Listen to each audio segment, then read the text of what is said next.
structure to Fridays. It's just a hangout. We're just here to hang out. A place for the community to come together like butt cheeks. Talk about what we like, argue about what we don't like, and just have fun. And today, I'm taking my son to school, and they have a Donuts with Dad event at the start of the day. So Mad Spidey's has the controls today. Ooh. That's fun. Apparently, he's going to grab your boobs. That's what he. Watch yourself. Remy ended up clipping that bloody turkey noise that I made, Bo. That was awesome. I watched his live show today, and I'm like, as soon as I popped in, Angel just said, "I'm sorry, Spidey," and it just came up straight away. Oh, I've got to see that.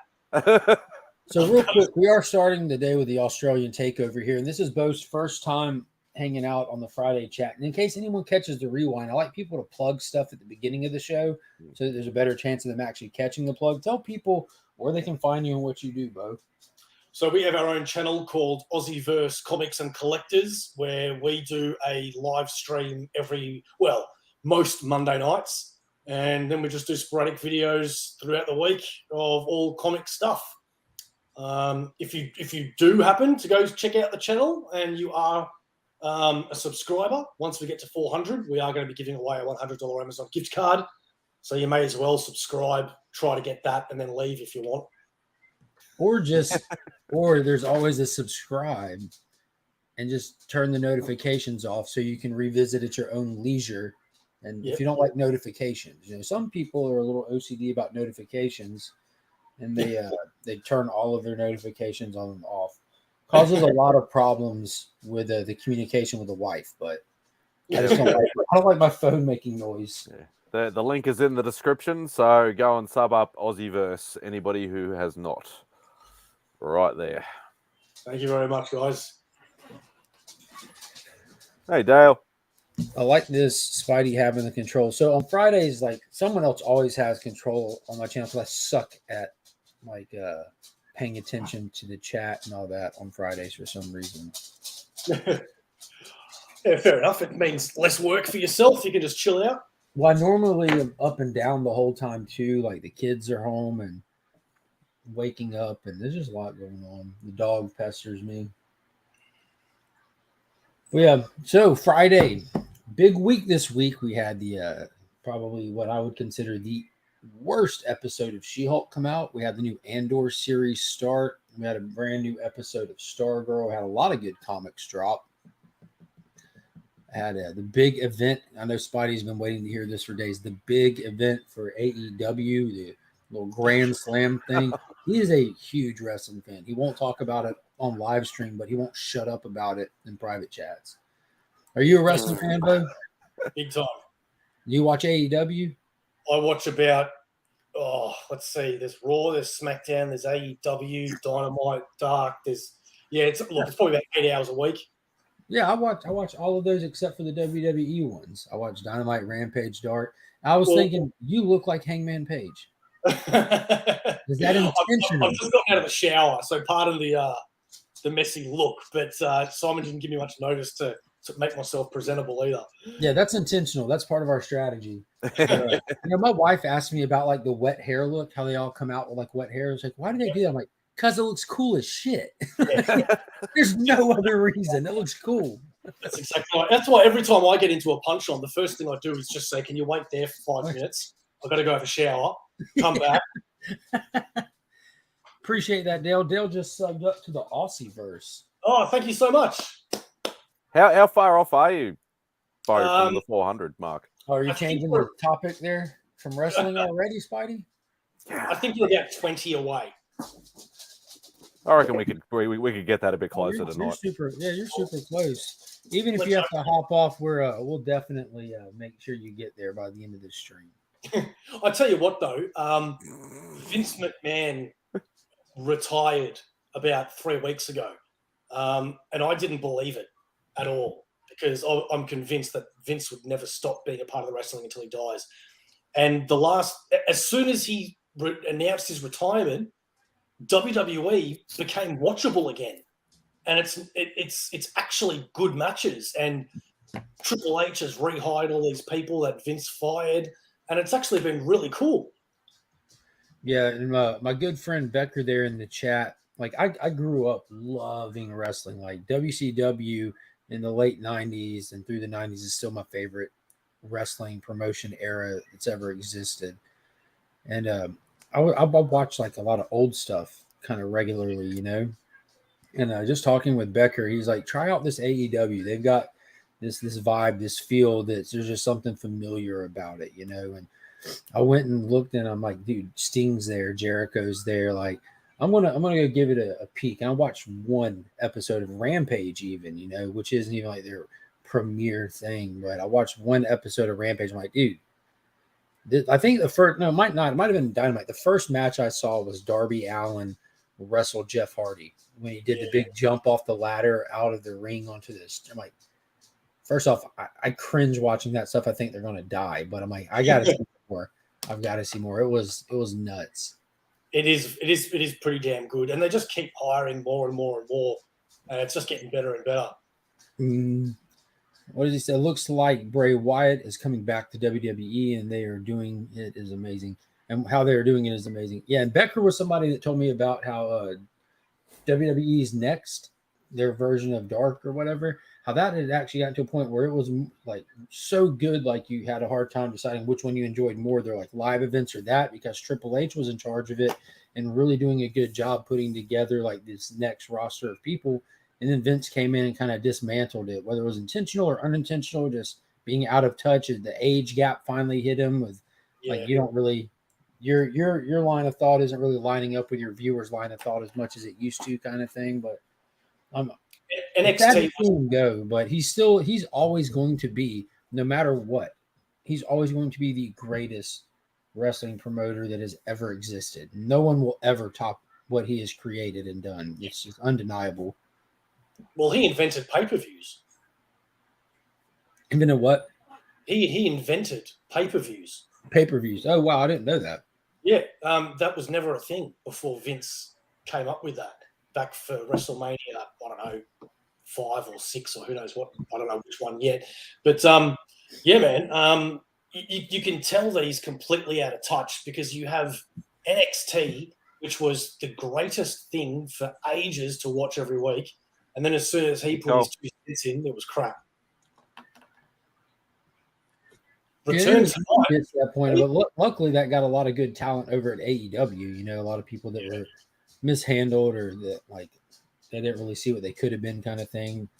I get told about a lot of this, like Moxley, like who's like one of the big draws right now at AEW. He was kind of like mishandled. I mean, they got Bryan Danielson, who used to be Daniel Bryan or something, who's a big draw for him. It's crazy how many people over there. Page just came back. Hangman Page was over there. Oh, Page from Wednesday. I got you. Yeah. Yeah. And you've got heaps of them, man. I mean, you've got the whole Undisputed Era there as well. Yeah. Becker was sending me some of the old little promo cuts from WWE with the Revival, or I think that's what they were called. Yeah, it was so cringy, like with itching powder in their shorts and all kinds of stuff. Yeah. Like, that's insane. And then FTR just on their own, just naturally just won everybody over. Yeah, that's a great team right there. Yeah, they're awesome. And I've ordered every pay-per-view except for the I didn't order the Ring of Honor one, but ever since they did the one in Vegas, Double or Nothing, that was the first one. Like, I remember pay-per-views growing up, like always wondering what's happening and can't wait till Monday Night Nitro to see what happened and all this and that. And now that I'm an adult, I'm like, I can order this myself. Yeah. I haven't missed one yet. They're phenomenal. Nitro was awesome. Yeah. Nitro was my jam. Yeah, man. Wolfpack, NWO. Hell yeah.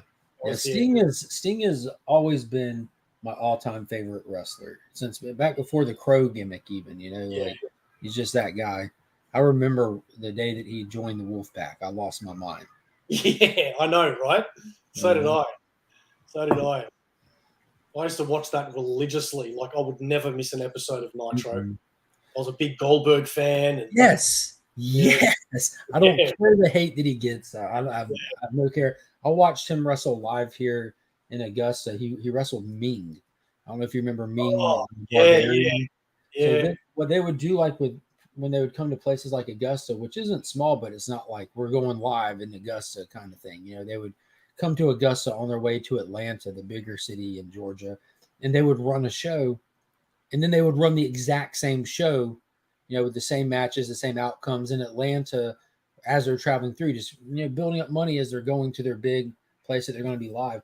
And Goldberg wrestled Ming, and I remember watching him get folded like a lawn chair. And this was before we were even counting his victories. This was early on. I remember that time, exactly what you're talking about. Yeah, and then he goes. Then Thursday night, I think it was on I'm pretty sure it was Thursday Night Thunder. I think that's what it was called. I remember watching Thunder that week. I'm like, bro, I know what's happening. Like I felt like I knew everything. I'm like, this is insane. It devastated me because Bret Hart was always my favorite wrestler growing up, and when him and Goldberg had their feud, it was like my biggest hero growing up versus my hero now. Mm-hmm. And then the fact that Goldberg kicked him in the head too hard and pretty much retired Bret Hart for the rest of his life. It was heartbreaking. It's crazy watching that because like that kick doesn't look like a rough kick. Like you see people get kicked every week where they're just selling it good and working good in the ring, and it looks like they're knocking their heads off.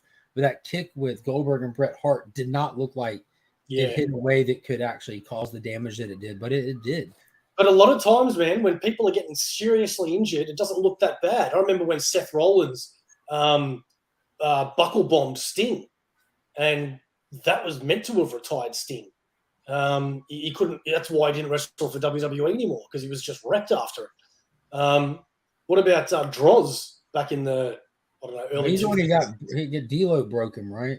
Yeah, and all it was a backflip. Yeah, simple backflip, and he was paralyzed for the rest of his life. No, he's pretty cool about it though. Like he doesn't hold any kind of personal animosity about it. It's one of those crazy realities that things happen. Well, a couple of years ago, Rey Mysterio accidentally, I don't know how to put it into words without sounding accusatory, but he accidentally killed somebody. And it was a big thing because what he did is 619 that he does every single match. And he did it to a guy, and it bounced back too hard, and he just fell on the floor, and he didn't get back up. That's and insane. He died. Yeah. That kind of segue here, that kind of makes you think about that.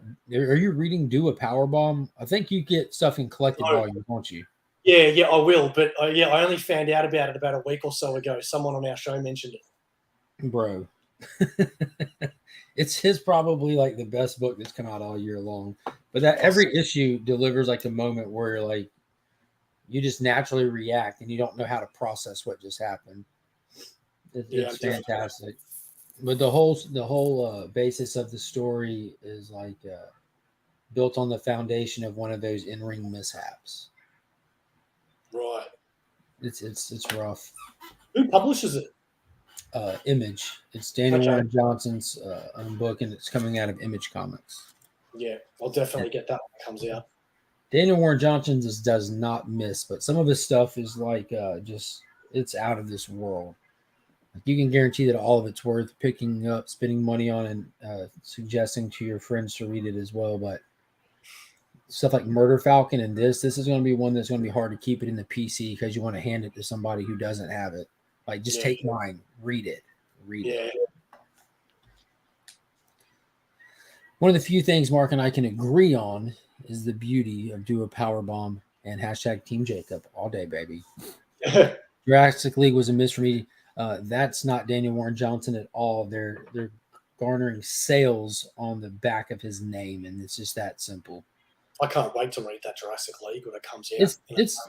It's extremely okay, and that's all. And I'm a huge DC guy. Yeah. So Juan Gedeon is an artist, and Juan Gedeon had I don't know if he came up with the Jurassic League concept. I want to think he did, but the whole concept's going to be played with and used again after the first of the year in the ensued Dawn of DC era. But Juan Gedeon came up with Jurassic League. Juan Gedeon is writing Jurassic League, and Juan Gedeon is drawing Jurassic League. They got Daniel Warren Johnson to come in and do A covers for it, and probably help him a little bit with script working and stuff. I'm going to guess probably only as far as a couple of emails back and forth kind of thing. It's not his writing style. Some of the artwork does look like reminiscent of his on the inside, but it's not his.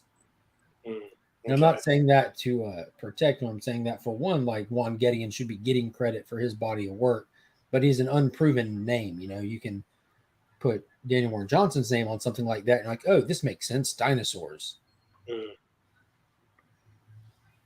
Yes, Phil, I'm going to give it a read.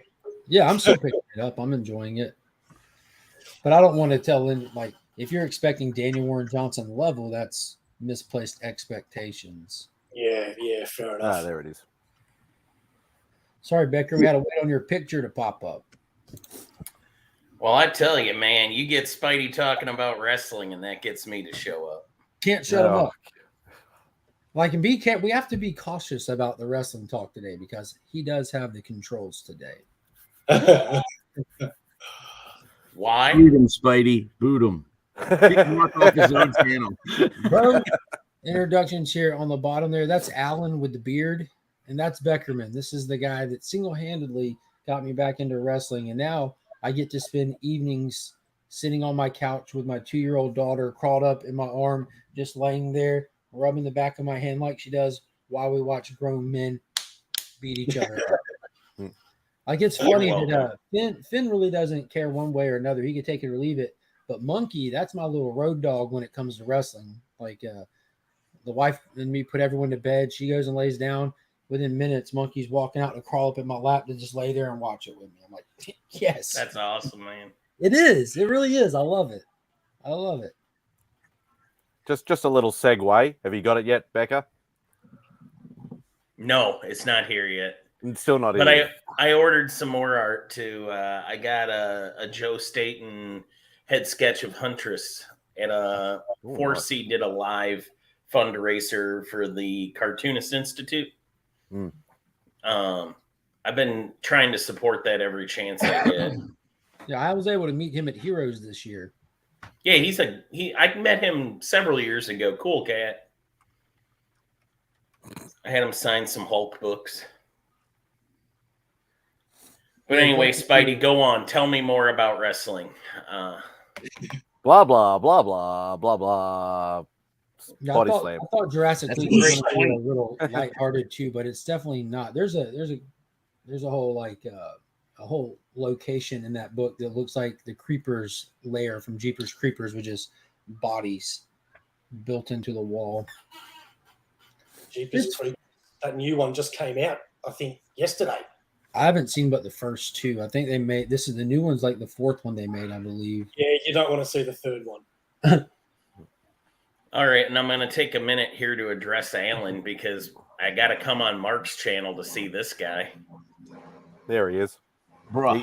He's with friends, so he won't be jumping on. Mm-hmm. Oh, you asked him too? Good. Yeah, I sent links to both of you guys. I was just sharing the video. Just saying, Alan. Why do I got to come here to see you? What? We don't see each You other don't. enough. We don't see each other enough. Lying sack of shit. No, we really don't. He's No. been big leaguing me this week, and for the second week, our Monday video came out on Tuesday. So I'm just telling you, Alan, I can't be a part of a half-ass operation. Oh, so somebody could have It's got to meet sniped my you. high standards. I am going to come to where you live and body slam your ass off the top rope. I won't fight you. I'll go over for you. You'll go over. You know, I don't want you to go over. Becker, we do need to address the fact that we actually are starting to turn Alan. He just used wrestling lingo with us. He did. I am this close to watching some AEW. I'm this close. You're gonna. It's a good Today, Mark's shirts arrive. Oh yeah, my not these shirts, not the Legion of Comics .shop merchandise that you can purchase, but the ones that I'm really looking forward to are what Mr. Becker sent me. I'll accept that plane ticket. There are circumstances when you spell my name right. It's not Alon. No. Alan. And we talked about this on I know. Tuesday. Yeah. So me and Alan and another one of the channel members here that are local, we all get to hang out on Tuesdays. It's becoming like a thing, like open at the shop. We're sitting at a table with all of our books, just trash talking and having fun. And we were talking about the difference between Alan and Alan. That was a topic. There we go. We got El Green Machine in the building. What is going on? Good morning. Tylox is here. Tune in to SmackDown tonight. There is a chance the best character wrestler returns tonight. Bray Wyatt. Oh, The Rock. either one of those, I'll be ecstatic for. Brutus the Barber Beefcake. It's the barber being cake. I think The he Rock means, shows up to promote Black Adam. I think Bray Wyatt is who he's talking about. Bray Wyatt, yes. Yeah, I'd put money on him definitely coming back to WWE. You know, So I'm Bray really Wyatt is an dreaming about example. new wrestling, but that's the guy with the crazy mask, right? The big smile. Yeah, Okay. White Rabbit, baby. Yeah, man. They played that music during the during an ad break the other day. So that's a bit So cryptic. Easter egg. Bray Yeah. Wyatt is the son of an A plumber. 80s wrestler you would remember, Mark. IRS. IRS, Erwin R. Shyster. Mhm. Mike The Rotunda guy is his with real the name. braces and the glasses. But Bray Wyatt has like the coolest wrestler's name as his real life name. His real name is Wyndham Rotunda. They named him after the Wyndham family because they would be in-laws to Wyatt's dad. So Who cares about part Bray Wyatt? Wyndham? He's part Rotunda. His name is Wyndham Rotunda. Like, why don't you use his real name? His name is wrestling history, and you call him Bray Wyatt. It's just so disappointing. Yeah, I have always wondered about that, to be honest. Maybe he wanted to carve his own legacy. I guess. And Bo Dallas, his brother, they had him over for a little bit with that Bo Leaves stuff, but I liked the B team. I don't think the Bo Leave really ever worked. However, when he was world champion in NXT, he worked then, and he had the title for a long time. Well, I mean, the B team was over though with the crowd. Yeah, you're right there. Yeah, B team worked. I liked B team. Yeah, they got themselves over though. Yeah, Vince didn't do him any favors. So, how long do you believe AEW has before WWE comes in with ridiculous money, buys them, and do you realize who owns AEW? They don't. AEW is a horse of a different color because of Tony Khan. He's not your Tony Khan has more money than the WWE without their shareholders. Like, Tony Khan. Vince McMahon isn't as rich as Shah Khan. You should know that. Yeah, this is the family that owns the Jacksonville Jaguars and wants to move them to London, which I believe will happen eventually. And they'll get a lot of money in the process. And Tony Khan's basically just, his dad so the gave owner him is Shah Khan's son. Yeah, correct. Right? Yeah. And so a few years back, he gave game his over. son, yeah, game. Okay, that makes sense. All right, because I just thought AEW is getting more and more popular. It's growing in popularity, and unfortunately WCW started to do the same thing, and that's when WWE jumped in and a lot of stuff happened. Well, a lot WCW of stuff happened. Tanked when they bought them. Like they bought it for pennies on the dollar. Like they had ran off stuff, and like they had a weird structure to how their wrestlers were employed there, and they were really bad and tanked for about 2 solid years of nothing, and they're corporate owned at that point, like how TNA was, right? Like, and they wasted money too. There's Jericho had a story when he was in the process of leaving there. They had to send him a certified check, like by telegram, for $0.00 because they didn't owe him any money that quarter, but they still paid all this money. What is it? Are we scissoring? Sure. Yes. Three-way scissor. I can't. Did you hear them chanting "Scissor Me, Daddy"? The people watching have no clue what's happening. I can't imagine what they're thinking. But God, that was such a great match. I'm just gonna say it from day one when it came out, and I'm gonna use the word because I'm old. I'm gonna say it. It was the gayest thing ever. Yeah, it's literally supposed to be. Not, Gayest thing ever. In the proper context of the word, it's supposed to be. So, for those that don't know, do you remember Billy Gunn? Mr. Ass. Mr. Ass. Kip.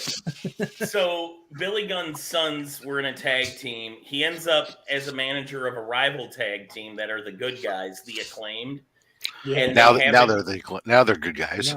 Now they're good guys because the crowd pretty much demanded it. Mm-hmm. And their hook is they scissor each other, and they call Billy Gunn Daddy Ass. And so their whole thing is "Scissor Me, Daddy Ass," and then they do this to each other, and they do what Mark's doing. Well, at Arthur Ashe Stadium, to a pretty much sold out crowd, open air, you can hear the chanting. Wednesday night, they literally chanted, "Oh, scissor me, daddy," like over and over and over again. I had this moment where I was like, what year is it? I was like looking for a calendar. I was like, Billy Gunn is getting chanted in 2022. Dude, that's part of what got me back into wrestling, was the fact that the people that I know that I grew up loving are still there in a proper capacity. Like watching Jeff Hardy wrestle made me cringe. I'm like, this shouldn't be happening. But looking at Sting, like the way he's handled Billy Gunn, like it's amazing. And dude, they get huge pops when they use them correctly, you know. I would argue that Billy Gunn wasn't that over in the 90s, like as he was Wednesday night. Bro, when his height with DX, he was pretty over, but his homosexual tag team where he got married. Oh yeah, with Chuck Palumbo. Yeah, that was pretty over. I got Chuck Palumbo to break character at a house show. Oh, really? Yeah. My best friend and I were at a house show, and we were huge Chuck Palumbo fans for whatever reason. I think just to be ironic hipsters. And we were chanting, "We want Chucky," and we got the guys around us to start doing it. So we had an entire section of the building chanting, "We want Chucky." And Rico, remember their manager, Rico? Yes. He turns and he looks right at me and points and he goes, "You can't handle him." and I was like, "Oh, but I want to," you know. And like we're going back and forth, and we were like chanting for previous gimmicks of his from WCW, like we were asking for the jungle kick and shit, and he did it. And like he pulled out a move he didn't even use anymore. Nice. And when he left, we were right alongside where they would walk through the entranceway. In the fourth row, he stops and he like looks over and whispers, "All right, you guys are pretty funny," and he fist bumped us both. That's awesome. I was like, he broke character. I'm still impressed. I would say, as Ty Locks mentions the smoking guns, that Billy still uses the name for so long. It's like his kids have it. I know. Really? The smoking guns were so long ago. Maybe now he can truly become Daddy Ass. Yeah, you think about that. He's still using Billy Gunn now, and even for a while he wasn't, because he was just Billy Badass, and didn't help at all. I love aggressively. Really. Yeah, he's hilarious. Anyway, Spidey, enough about wrestling already. Quit talking about it. All right, Rob's here. We can segue real quick, because Rob is one of our resident Star Wars aficionados. He's a little guru himself. He's got a lot of Star Wars knowledge, from the movies, the shows, to the comics, where a lot of us don't read the comics. Rob does. So What did you think? Some of the comics I read now? To be honest, there's too many. Yeah, you don't have it all, but you got a lot more than most of us. What did you think of the train wreck of the first 2 episodes of Andor and the phenomenal 3rd episode? Well, I thought that they basically just ran. I mean, the episodes, yes, as individual episodes, they were. It was obvious it was a good reason that they put those 3 and released them all at once. I agree. Otherwise, it would have been 3 weeks of listening to people bitch and complain about where the hell is this show going, everything else. So putting it together is kind of like a little mini movie setup is fine. It kicks off where because it was hard. Those first couple episodes, I thought when I was sitting there by myself, I'm going, wow. This is I knew what it was. I could understand what it was building to, but I was going, man, this is a difficult buildup. But seeing them all together, it's fine. This is not Spy Wars in my opinion, but I mean I understand that's all kind of the whole hook for the early for the movie and for that character and what he's doing, where we know he ends up going. So it's kind of interesting thus far. He's not a good guy. You know what I mean? I like he's a he said that in the movie. In Rogue One, yeah, Rogue One. Sorry, they talk about how he's not a nice guy. But what's more interesting to me is I found this really interesting notion to take him from essentially a primitive to when we meet him, he's got droid companions and all this other stuff, and he's really hip on all this stuff. And just go, okay, well, that's actually a pretty significant change, and to adopt and into from somebody who's grew up a primitive life to all of a sudden now be fully versed in the technology and embracing it and everything else that goes on with him. It goes to show you the motivation of the character, the drive. Yeah, that he's well, but also what's really kind of interesting is I like that it does that, right? It sets up his motivation, how much his hate is for them, because this person that he obviously that was their leader, but that he also apparently had, they kind of hinted that he had attraction towards with his trying to mimic her face markings and everything else, that this is a big, huge, strong motivator for him going on in his hate and despise of the Empire, as well as a little bit of a partial feeling like he's kind of got himself trapped in a situation where he has few choices. So it's an interesting start. I wasn't blown away by it by any stretch of the imagination, but like I said, I think it's a good, solid start. It set up a solid foundation. Yeah. What's that guy's name? Stellan Sarsgaard. I liked his character who came in. Mm-hmm. He's a good actor. I like his raspy voice, and some people are just fun to listen to talk. Say again, Bo. His whole family are amazing actors. Mm-hmm. Yeah, he's made a lot of good ones. Yeah. Doesn't he have the actor who played It? Isn't that one of his kids? So Alexander. Mm-hmm. Yeah, his kids are It, as you said. Floki from Vikings. Oh, wow. And his other son was the last guy that played Tarzan. Mm-hmm. Alexander the guy that was in True Blood. Yeah. Alexander Sarsgaard. Oh, that's that. They're all brothers. No. And I think it's also Ivan the Boneless. I think he might be the younger son. Wow. Yeah. So they're all great. I didn't put the connections. But yeah. It's like, watch out, it's a whole new Barrymore family. That is a hell of a wall you have behind you there, Rob. Thank you. Goes up. Whoa. It's only a hell of a wall if you like comic books. Or and plastic. And if you're a big fan of plastic, he's got you covered too. Yeah, I don't mind comic books. I don't either. They're all facsimiles. I was a bit Facsimiles. facsimile. I just got news. Actually, I'm really excited. My Buck Rogers #4 from 1942 just broke out of CBCS jail. Oh, nice. Yes. Is it moving or is it on the way to you?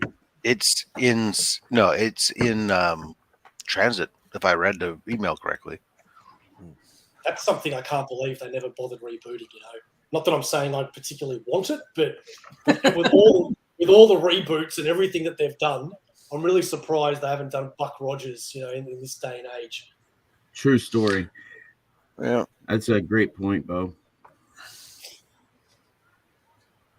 The other thing that annoys me is that we don't have a full-fledged, hardcore, awesome, big-budget Phantom movie. We do. Billy Zane crushed it. It was so good. I go back and watch that movie on a regular basis. I absolutely love that movie. That and The Shadow. Yes. Do y'all have any idea how many times I went to the theater to see The Phantom growing up? We saw that so many times. It was just good. It was good. Treat Williams is fantastic in that movie. Xander Drax begins and ends with an X. They just skipped the whole, being on the island, being raised by the tribesmen and all that. There's just a whole part that they skip over that would have been so They epic. did it in the opening scene. They just kind of give you that, and we were in the Bengali jungle for a good while in the movie, and bring it to New York, and then back to the jungle. I thought they did a good job structuring it like that, Well, they did that with that's the same plot of George of the Jungle. Come on. Yeah, but they did it first. That Brendan Fraser used to get fussed at by people's parents because of that movie. Their kids would go swinging around and falling out of trees and stuff. Oh, I know. That's called bad parenting. Here's what I know. Those movies, the Georgia Jungle movies, gave my wife a complex for that man, so that he was for the longest time her one on her list that she had a free pass for. Yeah.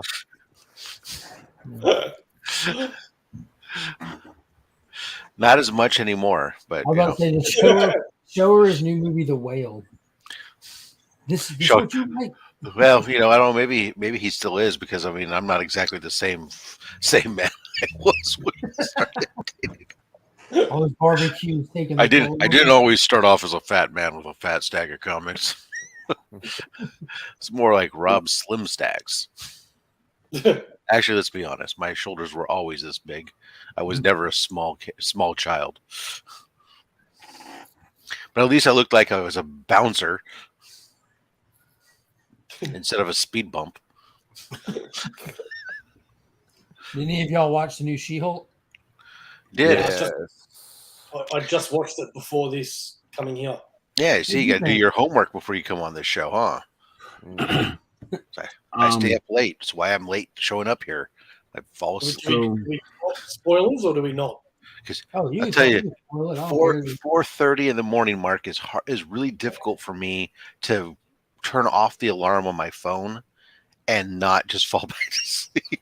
Well, for context, Rob, I was up at 3:45 a.m. Wednesday morning to binge watch all 3 episodes of Andor before I had to go to work. And that wasn't on purpose. I just happened to wake up. I'm like, yeah, I might as well turn it on. But She-Hulk, I'm not as critical about it as Mark is. I'm not critical about it. You're critical about every Disney Plus show and everything that Marvel puts out. And I understand it. Actually, you're critical about everything, and that's okay. That's just how you are when you watch stuff. But I just watched it for pure entertainment value, and it's been the same throughout. The story is okay.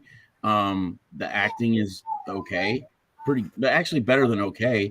And I just enjoy it. That's all. It's like a half hour. Enjoy it for what it is. Can you real quick, just for those who might not have seen the show, tell us what the story of the show is? You said you enjoy the story. Can you real quick just sum up what this show is about, please? It's basically just like Ally McBeal. No, not compare it to another show. Tell us this. What is the story of this show, please? What is the plot? She's really, honestly, and it's not what it should have been. It's not what it should have been because it's being billed as she becomes. No, Alan, no, don't tell us what it's not. Will you please tell us? I'm getting there. Calm down. Calm down. My point is, there's no fucking story. I know what you're trying to do. Alan. But there's aspects and elements to this show that are fun, that are enjoyable, and all this and that.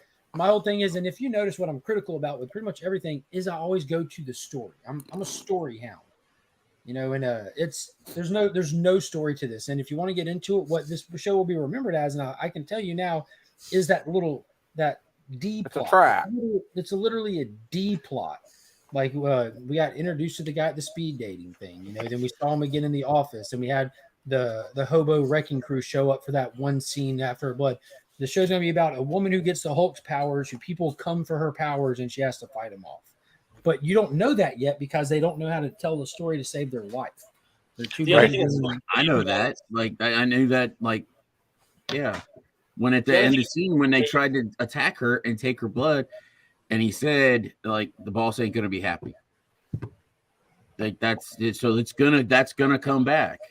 Everything else is just filler. It's not good filler. That is a lot of filler for. It is a lot of 35 seconds of overarching story. Yeah, I can tell you, I'll stick to Disney specifically because I don't hate everything Disney at all. I absolutely enjoyed WandaVision. I like Falcon and Winter Soldier a lot more than most people did. I thought Loki was a blast. Like all of them have everything has their little problems, but I think those serve their purpose pretty well. I think Moon Knight was a straw that broke the camel's back. Like I think that everything's just been trashed from there moving forward from Disney. Yeah, the story thus far is really that she gets powers. She resents powers. She's trying to come to grips with them and forced to accept it, and now being seemingly jealous of herself and trying to reconcile that jealousy of her own self. Yeah, and it's not good when they're actually, what Mark said was the story is they're trying to take her power, or trying to duplicate it. Yeah, and Titania is annoying as hell. I wish that character would just fall off the face of the earth. That's a horrible character. Should never have been introduced into this show at all. I don't mind the character being introduced into the show. I don't like the way the character is written and everything else. The lack of the whole motivation. You can tell it's written by somebody who's doesn't understand the influencer world and all this other stuff, and they're just basically like that. That as some sort of influencer, that she's so motivated by herself being that because she got embarrassed, so she's now coming after this over and over again, I guess. I don't even understand why she shows up in the first place in the courtroom. Yeah. So like she just came in out of nowhere. She just blew in there. Like she just blows up the bank. There's no money here. What are you doing? Oh, okay. Bam. So she gets down. So now she gets introduced to the She-Hulk, and now she has to make a cosmetic line based on her. Yeah. Well, my whole thing is what I honestly dislike. That part is stupid. The part about this show that makes it so hard for me to get invested into it is how cheap and low-hanging fruit it feels to me. To me, everything about it is a freebie. Like people, like this week specifically, people like, oh, look how smart they are.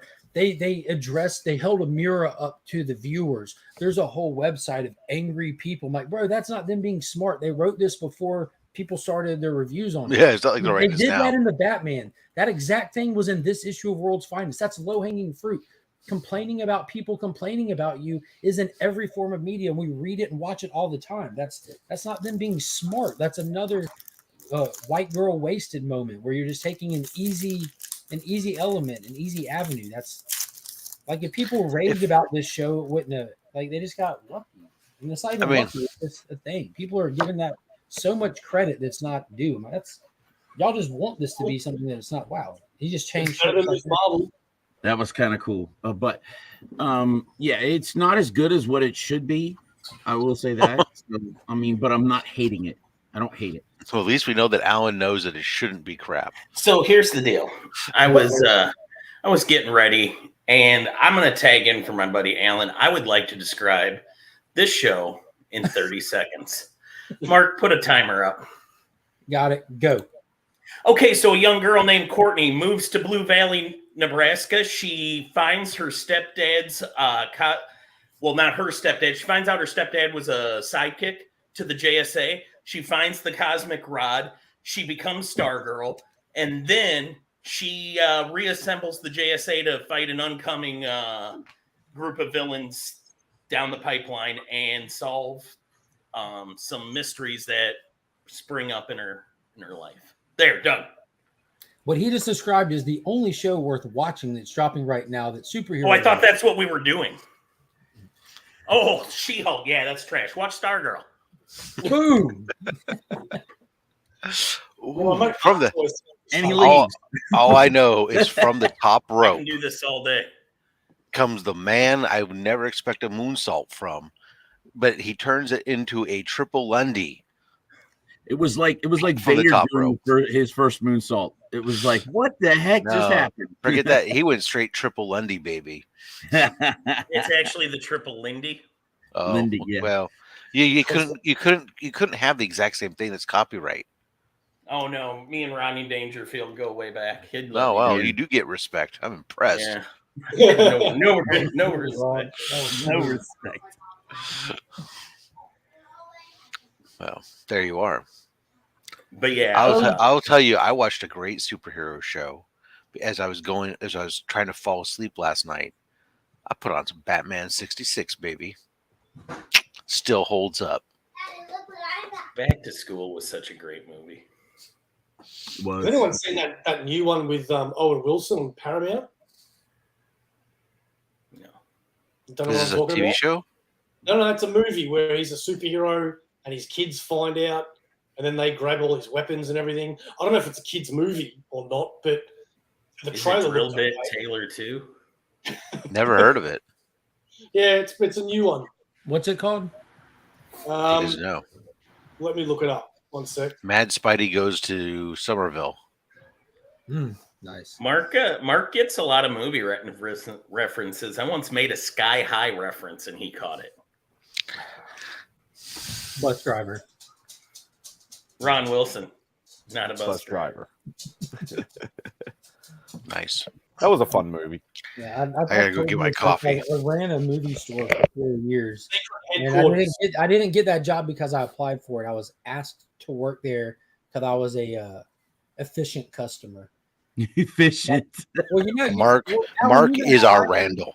You know how I am in public. If I'm like doing something or looking at stuff I'm into, and I see people near me, You start what are you talking about doing? it. You know, and I did Yeah. the same thing in the movie stores and stuff. And I was that guy from the Suncoast commercials when someone's like, "Hey, do you have that movie where they're running across a bridge with a big explosion, but then they have to jump off the side and they land on the bus?" I'm like, "Oh yeah, that's right over here." And you didn't work there. And I didn't work there. And I was a regular customer for a while. And the store manager, I would talk to him and stuff. And one day he came walking up to me out on the aisle. I was like, "Hey, Mark." I'm like, "What's up, Keith?" He's like, "We got an opening here, and I was wondering if you were looking for a job." I'm like, "I have a job, but I'll take this one too." And So you didn't really apply for a job as much as you accepted a calling?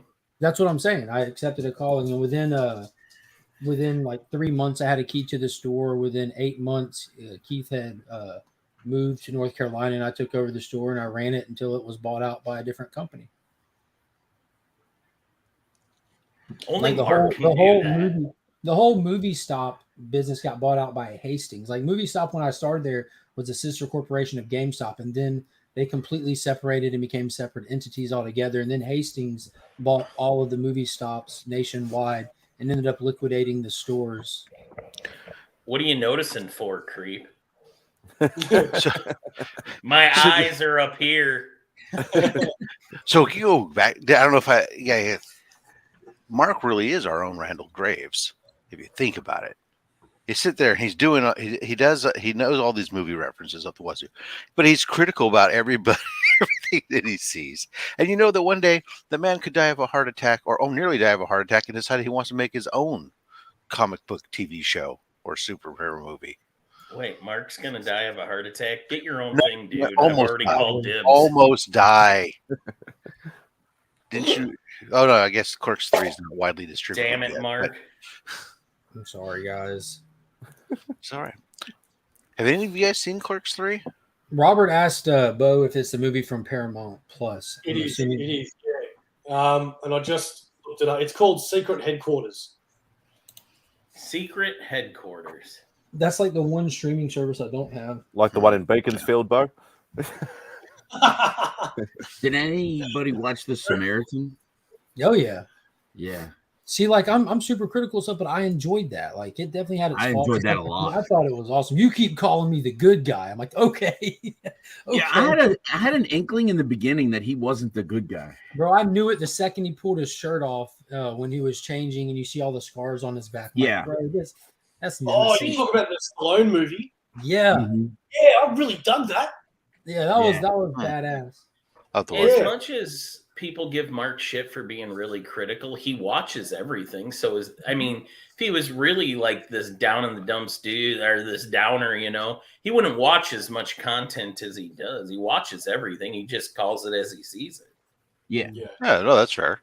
And I'm not, and I'll admit I'm biased about stuff, but I trash DC stuff when it's not good, which I've trashed plenty of. Critical isn't necessarily that he's negative on everything. Mhm. Yeah. It means that he critiques it, so I'm he's like taking a that. look at it, and He has he's and I believe he has a personal standard, especially for companies that have the stories already in place and the money to do something right, and they don't produce. So I hold So- Disney to a higher standard because they have the means to put out higher end products, and they choose not to. They choose to put out crappy VFX. And if you think people are, I feel the same way about Domino's Pizza. Well, if you think, I agree. I don't mess with that cardboard crap. But like, people are trashing the VFX of She-Hulk, and everyone's like, "Oh, y'all are just toxic men." No, go look at what the actual VFX companies say about Disney. A lot of them have blackballed Disney because they don't pay them or go for good artists. They literally, like, you go watch Dune.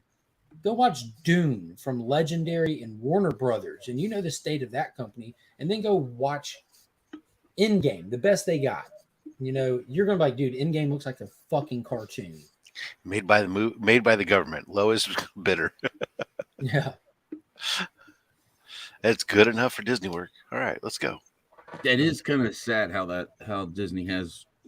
And I do want to point out, even with She-Hulk, I started that conversation by pointing out that I do enjoy aspects of the show. Some of it's funny. I threw some of the positive out there, and then this is what I don't like about it. The character just does not fit on screen. I mean, even though they've improved it from what we saw in the very early trailers, there are moments when you're watching, or several moments when you're watching it when she's in She-Hulk form that just doesn't look right with everything else that's going on the screen.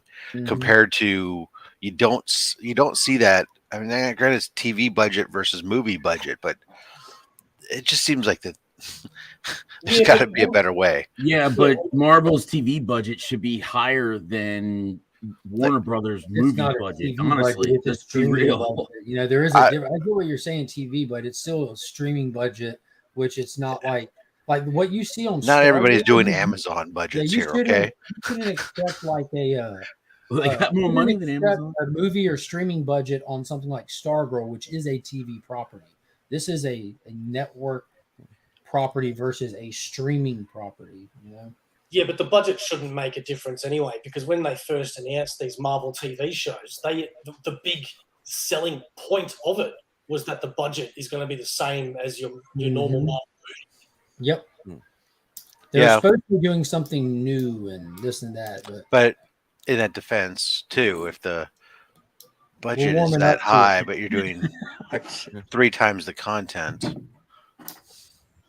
although your actors aren't necessarily always the same tier. Mhm. Although, don't get me wrong, I had nothing really on the actress in this case. I mean, we It's know really that just she the can. writing. We It's know not she a can hundred act. percent the writing. Like, look at this most recent episode. Like, she shows up to the wedding. Everyone's praising her and loves her. They're friends with her. And not just because they're friends with her. You know, she's there with her friends. You literally blink your eyes. I got the Mean Girls vibe from her friends. Yeah. I didn't until they turned them into Mean Girls when you blinked your eyes. Hey, we go iron our shirts and I'm going to take off. You're coming. Quick. We're all going in down agreement with that the Asian guy is probably the big bad, right? no. Or is he or working for them? Yeah, I agree. Yeah, working for him or the somehow. guy from the speed dating is the bad guy. I think they're all working for the leader. Todd. So yeah, Todd. Oh, that's right. That was my first pick to be. Yeah. But then I thought maybe he was a MacGuffin. Yeah, I think that he's the one that's in charge of that localized lab that is being ran by the leader. It's got it like the leader has to be tied into this. Why would they be bringing him into the Captain America? Why movie? Bring in Abomination like you did? And Abomination. This is obviously tying in the Hulk movie, but not the Eric Bana art house. Mr. Blue. Dude, I think Abomination is actually going to end up helping. Maybe. I don't think he's going to be a bad guy. Like I think he's going to be a good guy. Nah. No? I'm with Alan. I don't think that they're going to do a MacGuffin on Abomination because Hulk's off world now for the next 5 years of Marvel at least. So because he's going back to Sakaar where his kids are. I'm gonna move to the chat. I'll see you guys later. All right, this guy, nice meeting you. I don't think I've ran into you before. Make sure you subscribe to his channel, Aussieverse. I think I just did this morning. Fantastic. I thought Beckerman was because that's all Aussies. Well, I am the greatest Australian comic book collector. Comic book hunter. Comic book collector hunter. I'm a hunter collector. It's like a hunter gatherer, but different. Yeah, they made a TV show about you once with Ted Danson, didn't they? Probably. Becker, yes, Ted Danson. What a goony monster he ended up looking like. Hey, he was forehead of his. He enjoyed him in the what was that last show he did along with Jamil? What's her name? The Good Place. Yeah. That was fun. Bad. Yeah. All right, guys, I'm out. See you, mate. And he was also great in Curb Your Enthusiasm as well. I just don't see Abomination going back to prison for being bad. I mean, because obviously they said he can't turn anymore because he controls it now. But I see him turning. Put an inhibitor on him. Yeah. Yeah. I reckon he'll be Thunderbolts. Yeah, I see him doing it to help rather than hurt. We'll see. Yeah.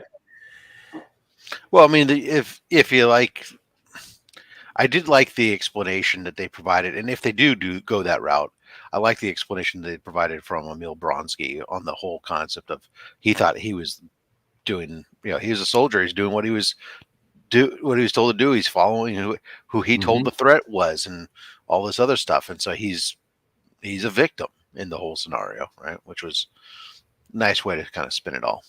I wouldn't really say he shouldn't have been I wouldn't use the term victim, but he's just following orders like Rob said. There's a lot of people who follow orders who end up being victims. True story, but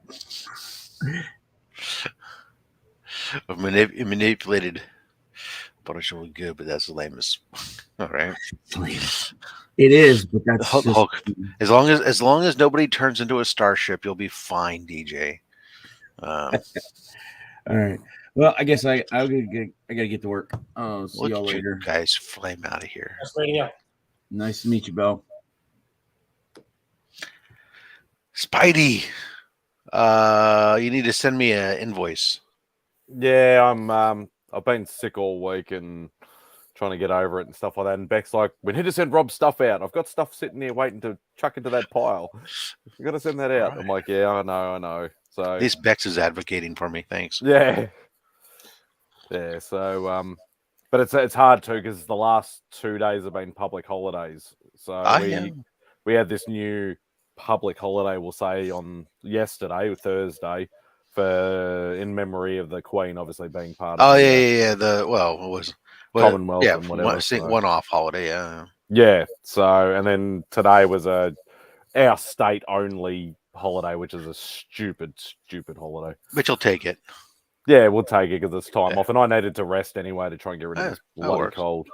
So, did you know? I mean, this is something that I didn't know. I mean, this part I think that because the United States, because we left so long ago from the British Empire, but as a member of the Commonwealth, did you know that all the British Parliament and the palace stuff were really big, giant boats?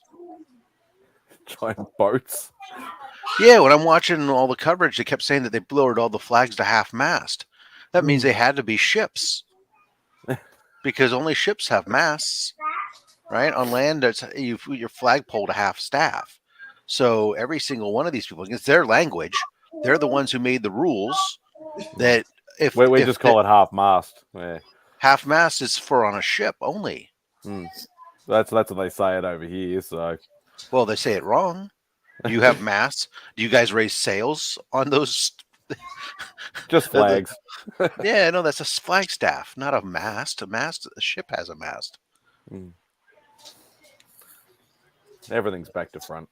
I'm getting ready here to take Finn to school today. We're having look at you go. You're abandoning your own show so early. No, I'm just teasing. Yeah, we're having a dad. They're having a dad function, and yeah, they're having a dad function. So I'm going to be there for a little bit, and I'm like one of I don't know 3 dads. So like it's I feel like all the rest of them had to go to work. No, all the rest of them don't exist. Oh. Like it's a weird dynamic. Like as a dad, when you show up to your kid's school, I guess with like kids these ages, like it's a rarity. You have a lot of single moms or unmarried mothers and stuff.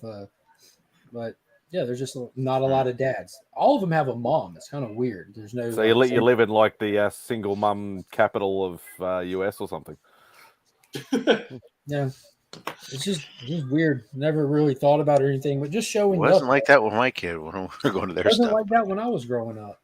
Well, when I was growing up, what was different was like everybody was, it was more of the number of people that were from divorced families or in, with a step parent.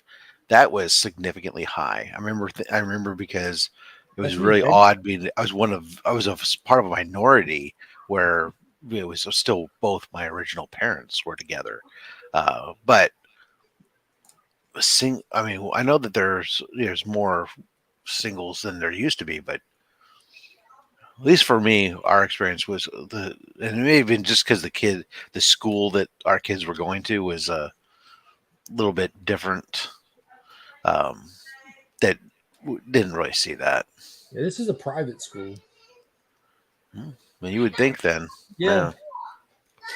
And that's, like, I know it's during a work day, but I'm talking about like when we go to like all the functions, I mean, there's dads there, but there's just not a lot.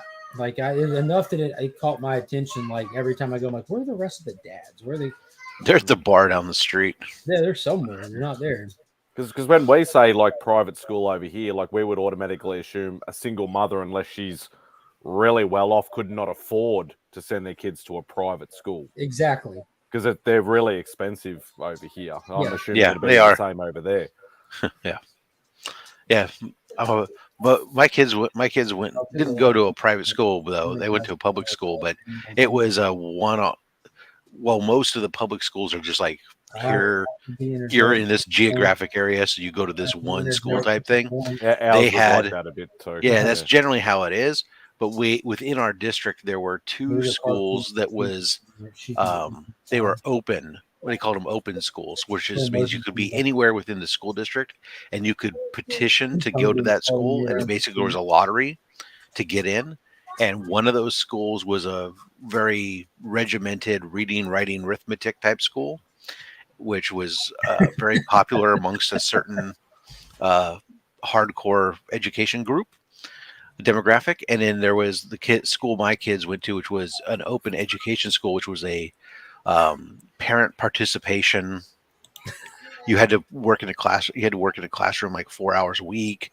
So when every time you go to class, it'd be like the teachers would be there, and then there'd be like stations set up with like 4 or 5 parents in the classroom running small group things that kids would rotate so the teacher could do one-on-one pullouts, and they did a lot of stuff that was really based on experience. So when they do a study like on pioneers here and then the westward expansion, then they would then take the kids off for the day and build covered wagons and dress up in pioneer clothing and experience going across a mountain and all by walking on foot and stuff, and all the stuff that the kids would be able to make those types of connections to the schoolwork. But there's been a lot of complaints about that school because it's by nature it becomes a well-off or a more well-off school where you can have parents that can afford to take 4 hours a week and spend it in the classroom type thing. It kind of like was a self-segregating school. Speaking of self-segregating, wait, no. Oh, that was the worst segue to come into. Worst one ever. All right, well, I'm about to hop up. Spidey, you good? Yeah, all good. All right, Spidey. King Spidey. Nice. All right, guys. Or is it King Spidey the Third? I'll be back on a little bit. I'll be in the chat for a while till we get up there. But yeah, I'll see y'all in a little bit. Bo. All right. Appreciate you hopping on, man. If you're still here when I get back, we'll make out. All right. I'll leave it easy. I'm surprised he waited this long. Justin, how you doing? I'm good. How about you? Good. I like this little bit slightly different angle or wider angle camera or something. Position slightly different where you can see more of the display cabinet behind you. Yeah, I must have, for whatever reason, some days my Cintiq won't power on when I start up my computer, so I have to unplug it. And my guess is I've been running on so much this week I've had to plug it in so much this week that I bumped the monitor slightly that way. I don't know. It just seems like it's like significantly more of it visible background, like almost like you thought you've been running this cam, but it's instead been running like the internal cam or something that doesn't have a wide angle view. Or I can't explain it. I think normally I have it like right here. No, it almost seems like it's you just get like half of the amount of backdrop that you have. Do you think it's because there's only 4 of us? It depends on the view sometimes, because sometimes they do that. Yeah, when you there might be some of that. I don't know. You get a smaller view, I think. So yeah, because we usually only see 2 or 3 of your detolfs. Now we're sort of seeing like about 10 of them. So I don't know. It just seems like the depth is even better though. I don't know. There are 10 of them behind me. I don't know. Everything just it seems deeper and more. It seems like a different camera to me. That's all. Oh, anyway, one of the overhead lights is burnt out, and I haven't changed the light bulb yet. I wonder if that could. That's just why you look better. Oh well, thank you. Wait a second. It also makes it look like. Wait a minute. I just got that. That's a letterer. I love you, brother. Justin Birch signed up, everybody. He's going to be on Only Slabs again. Out in December, though. Yeah, I'm glad it was such a late date, because I'm hoping that means that like all of the books I plan to get signed at New York Comic Con and Baltimore will be back by then. Wow, that's a speedy. That's a speedy turnaround you're hoping for. Are you tabling or just going as a fan on New York Comic Con? I'm going. I got my pro passes in, so I'm going right there. I don't have a table. Truthfully, I honestly hate New York Comic Con, but I view it as a necessary evil. It's so hectic. I'm sorry? Because it's so hectic. Yeah, and there's just so many people. Like, I'll probably only spend half the day there on Saturday, just because there's just so many people that I don't want to deal with it. So I try to get everything done that I need to get done on Thursday, and then whatever I didn't accomplish on Thursday, finish up on Friday and just be done with it. So I would assume Saturday and Sunday would probably be the busier days anyway. yeah, Saturday it's like even Friday is a little bit busy. You're just shoulder to shoulder, like you just trudge through. Like it's just if there are artists or people you want to talk to down Artist Alley, like you have to go Thursday. Otherwise, like it's just so hard to talk to people. But every publisher goes there, so you have to go to talk to them and make those connections and network, and it's a necessary evil. Just cosplay as somebody with like massive shoulders, and you can just bump everybody around you. Yeah, I'll wear wings on my back. Yeah, and then they'll have to get out of the way. Yeah.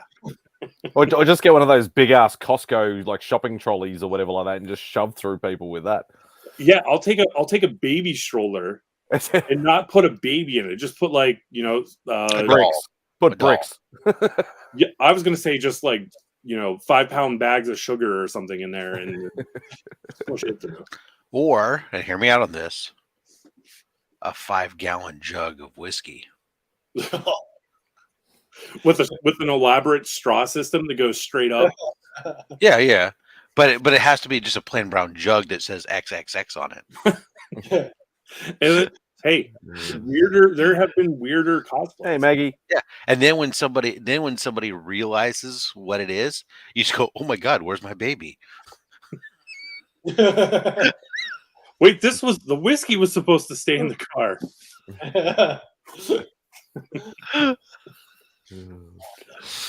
Yeah, that's the good stuff right there. So what else has been going on there? Have you guys heard the latest news about in the Daredevil TV show? Jessica Jones, Kristen Ritter was meant to be in that, but she's got a scheduling conflict now, so it looks like they're replacing her character with the Punisher. Oh, well, at least they're not replacing her as a different actress. No, yeah, and I'm kind of happier about that if it's true, because I can't wait to see the Punisher come back. Punisher and Daredevil would be a... And John Bernthal plays an awesome Punisher. Bloody oath. Interesting. I hadn't heard it, but then again, I've been trying not to pay too much attention to the stuff that's far out because they keep changing stuff too much. Yeah, I don't blame you there. That's the way I usually tend to be as well. But every now and then you read an article. Yeah, comes in your feed. Yeah. Right? I mean, and how annoying is it? Like, I don't know about you guys, but like, I find the news feed and the AI algorithms and stuff are just annoying me. It's like it's great that you understand that I'm interested in. I have certain interests, but then you keep funneling more and more news to me that's focused just on that. My news feed has become nothing but wrestling and superhero shit, and it's like I'd like to know something about like that's happening in the real world every once in a while, and it's just then you have to turn around and go out and go, sir. Okay, what do I want to know about that's going on? I don't know what's going on in the world. Oh shit. Okay, tell me something about Ukraine and Russia for God's sakes. I don't know. Tell me something. What the Queen died? When did this happen? It's just like I don't know. I'd like my news feed to actually be top news stories maybe, and have a separate ability to have my personal interest feed or something, I don't know. So did you find out that the Queen had died because you got a headline saying this is who will be playing the Queen in the superhero movie? that would be you would think that would be the case, but actually no. It came across my chat feed at work. Being a global company, it was like, is Romania part of the Commonwealth? No, Romania is not part of the Commonwealth. Romania is not part of any of that. Oddly enough, Romania is just the land of gypsies and vampires. I was waiting for Drac to pop in the chat then. Yeah. He's relocated from Romania. He's part of the Commonwealth because he's Canadian. But yeah, no, Romania used to be at one point was part of the Eastern Europe. Yeah, you can't keep track like countries changing. Well, it still is. names It still is and- technically Eastern Europe, but I mean, it was Yeah. part of the Eastern Bloc. Yeah. And most it's still interesting to talk. Yes, no, there's no statues of Vlad the Impaler. Well, there might be, but they're not in public squares. Yeah. The it's a demographic there that's like the people that work for me are on the younger side, so they've always known the Europe is today because they're part of the EU. But then their parents, though, all grew up for the most part at the tail end of Soviet rule over the area. So there's a very different dynamic generationally between the Gen X group that's there versus the millennials and stuff that are there just based on how they only grew up in the government that they were dealt with. But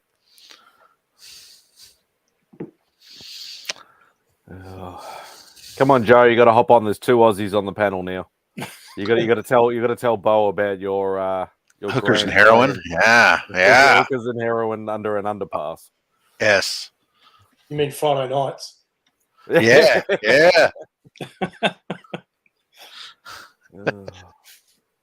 So you're finally getting some of your onslaught of books back, Rob, from CBC. Yeah, I haven't had a chance to watch the videos yet. Well, I got a shipment back the other day, which was yesterday's video, and that actually had it was mostly that shipment, or at least about 60% ASM books, the sub 100s, and then there's this other shipment that I got notification of also has a bunch of ASM, and that's the thing is like I have a lot of those ASM sub 100 books that have been sitting there for a long time, as well as some of my golden age stuff that's been there, but there's also a lot of modern stuff too. I mean, I had over almost 300 books at CBCS at one point, and now it's last I looked it was just over 200, but.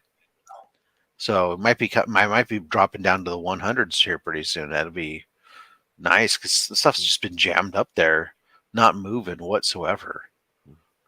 Yeah, what you'll those numbers sound huge, Bo, but once you sort of if you hang around with some of these guys, it's sort of like a norm for a lot of these guys. No, 200, 300 books in grading is not normal unless you're a flipper or something. So a reseller, I don't think.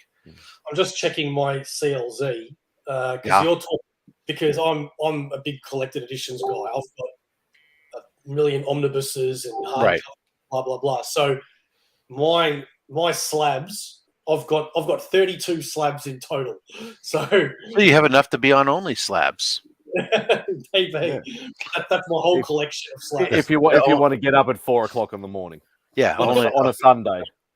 Only slabs. You have to have 25 to 30 slabs in order to come on the show. Oh, okay, cool. Well, most of mine are Spidey and Venom, and that's all right. Rob's a Spidey guy. Yeah, he won't mind. And Chris as well. Chris has been known to like a Spidey every once in a while. Yeah. You think, Justin? I just got a new Spidey slab in the other day. That was not one of the old ones. Actually, I changed out, man. I finally got my all new Ultimate Spider-Man #1. I finally got that. I don't think I think I put it on Instagram, but I'll grab it real quick. I just got a Spidey book in too. Yeah. All right, nice. But oh man, yeah, 4:30. I know what you're talking about. 4:30 in the morning is tough. It's me. I was late showing up here. Yeah. I get up at 4 o'clock every day for work. So well, yeah, so it's no big deal then. Yeah. I get up early, but not that. I usually wake up at 5:15 my time because I start at 6 in the morning. I have calls with people in Romania and stuff, but this is 4:30. For me, waking up at 4 a.m. is just a little bit earlier, and it's a little bit tough. So there's the first one. Yeah. First Morbius, nice. That looks really clean. That looks actually. very clean. Yeah. Yeah. So Dustin from Two Brothers Comics pressed it for me. It was a 4.5 CBCS when we bought it, so we got the grade bumps. Nice. And then this one right here. First Punisher. Excited to pick that one up. So my goal this See, year. his camera switched. It switched. It seemed like it flashed for a moment on my end, and now all of a sudden, like I don't see as much of the background. It looks more like what I'm used to. Yeah, I see what you're saying. Weird. My goal So you're this year. sticking to that 100 to 200 Spidey range? Yeah, that was my goal. Good choice. Good choice. So I got the big books out of the way, so I just have to mop up some of the smaller stuff. Yeah, I just picked up a bunch of some of the 100 to 200 range when I was up at when I visited Rogue City Comics up in Medford when I was traveling, and getting close on that range, that 100 to 200 range too, and I think that's going to be good. But that Punisher book, I don't know. That's going to be a tough one for me to. Yeah, I've got that in Australia. We have Halo. Yeah, I've got that first Punisher in a 7.5. nice. And me and a friend, because we went halves in it, we've been actually trying to sell it for like a year, and it's not moving. So I've got a feeling we might have to crack it open. And What have you been trying to sell it for here? Here it's about 3.5. I think. Yeah, I've seen a few people on the Facebook selling groups or whatever trying to go sort of 3 to about 3.3 generally for about that sort of grade.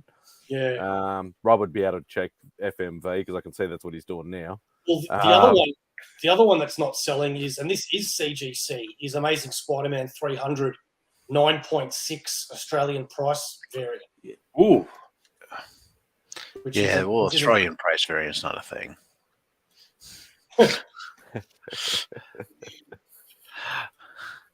No, I wasn't looking up FMV Spidey. I was looking at how much that would cost me in US dollars. Ah. It would be less than $2,000 US. Yeah, Rob's tempted. Hey, I'm loving my buying power in Australia, man. That's been. Yeah, I've gotten him a couple of Golden Age books in the recent times, Bo, off some of the Facebook groups, and he's been like, that is like ridiculously cheap. Just yes, he Dude, sends me the money. You have no idea that Namor book, dude. Oh. That Timely Comics Submariner, book for what 500 Australian was stupid to begin with, even in Australian dollars, because it was slabbed. It was a CGC 5.5, I think it was, or 5.0, 5.5, something like that. 5.0 or something like that. Yeah. Yeah. That's a disgustingly cheap price, no matter what, even in US dollars. That's disgustingly cheap. But then the fact that I got the benefit of the exchange rate to get it for what $344 US. That so it was about $400, I think, for you shipped. Yeah, it's one of those stories that becomes when people start talking about it, it's almost like the guy who tells you, "Oh yeah, I went to the swap meet and I found this in a pile of books for $1 or something." You're like, it's almost that criminal because the book is about a $2,300 book, based on the sales and stuff of the grades around it and everything else. So you go, I will take it all day and twice on Sunday for $300. Actually, can you, if you've still got it open, can you check an FMV for me, please? Let me see, because are you on the I'm computer? on. Yeah, you know how that is. Oh, that's all right. If you can't do it, but hold on, I'm going to go to Cover Price because Cover Price allows you to do a couple free a day without a. I I've got plenty of subscriptions. I can check. I'm potentially, possibly, big iffy getting one of my grails. Ooh, what's that? Tomb of Dracula #10. Nice. I'm looking for mine, Whale, which is the Werewolf by Night omnibus. Can't find that. That's been out of print for a long time, hasn't it? It has. The omnibuses that I'm chasing right now is that and Avengers Volume 1, 2, and 4. For some reason, I can't find them anywhere. Well, probably hanging out on these sort of chats might be a good thing too. Except that it costs you an absolute bloody fortune to send it over from the States, though. Yeah, shipping is not that expensive from the States, from my perspective. It's just to you because it costs an extra 30%. Yeah, exactly. The exchange rate's what's hurting you, not. I'm looking at things up here. What grade are you looking at? 4.0. 4.0. All right. The 90-day average is 955. Go collect. So, where is my? The last sale was $791. So I go. What did you say that first one was? 950. 955. 955. Okay, so I'm in the ballpark for even converted. How many issues was Tomb of Dracula? Because I've got the first two omnibuses. I'd like to say it's 70 or 71, I think. No, it's got to be more than that because there's 3 omnibuses and I've got 2 of them, and the second one goes to 70. I could have sworn there was only about 70. Unless the third omnibus isn't just Tomb of Dracula single issues, maybe it's other content. They did do some. They did do some like future sort of volumes, but not much. The main volume is that one from the Bronze Age from the 70s. Yeah. Where is it? Where's my CLZ? How excited are we for them to put values into CLZ again? Yeah, I don't know whether I'm going to go that extra. Oh, there you go. Old Wolf reckons it's 70, so I could have sworn it was around that. Oh, right, okay. So I wonder what's in the third omnibus then. Because, yeah, that's another one that I can't find anywhere. Let's have a look. Tomb of Dracula. Yeah, well, there is a volume 2, a volume 3, and a volume 4. There's a volume 4, really. But the volume 2, 3, and 4, there's only 6, 4, and 4 books. So it's only like 14 books all up from 3 volumes.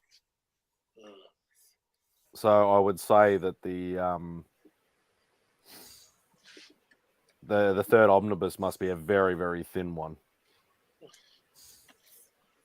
Fair enough. Let's have a look. Yeah, 70 was the last issue. Thanks, Tony.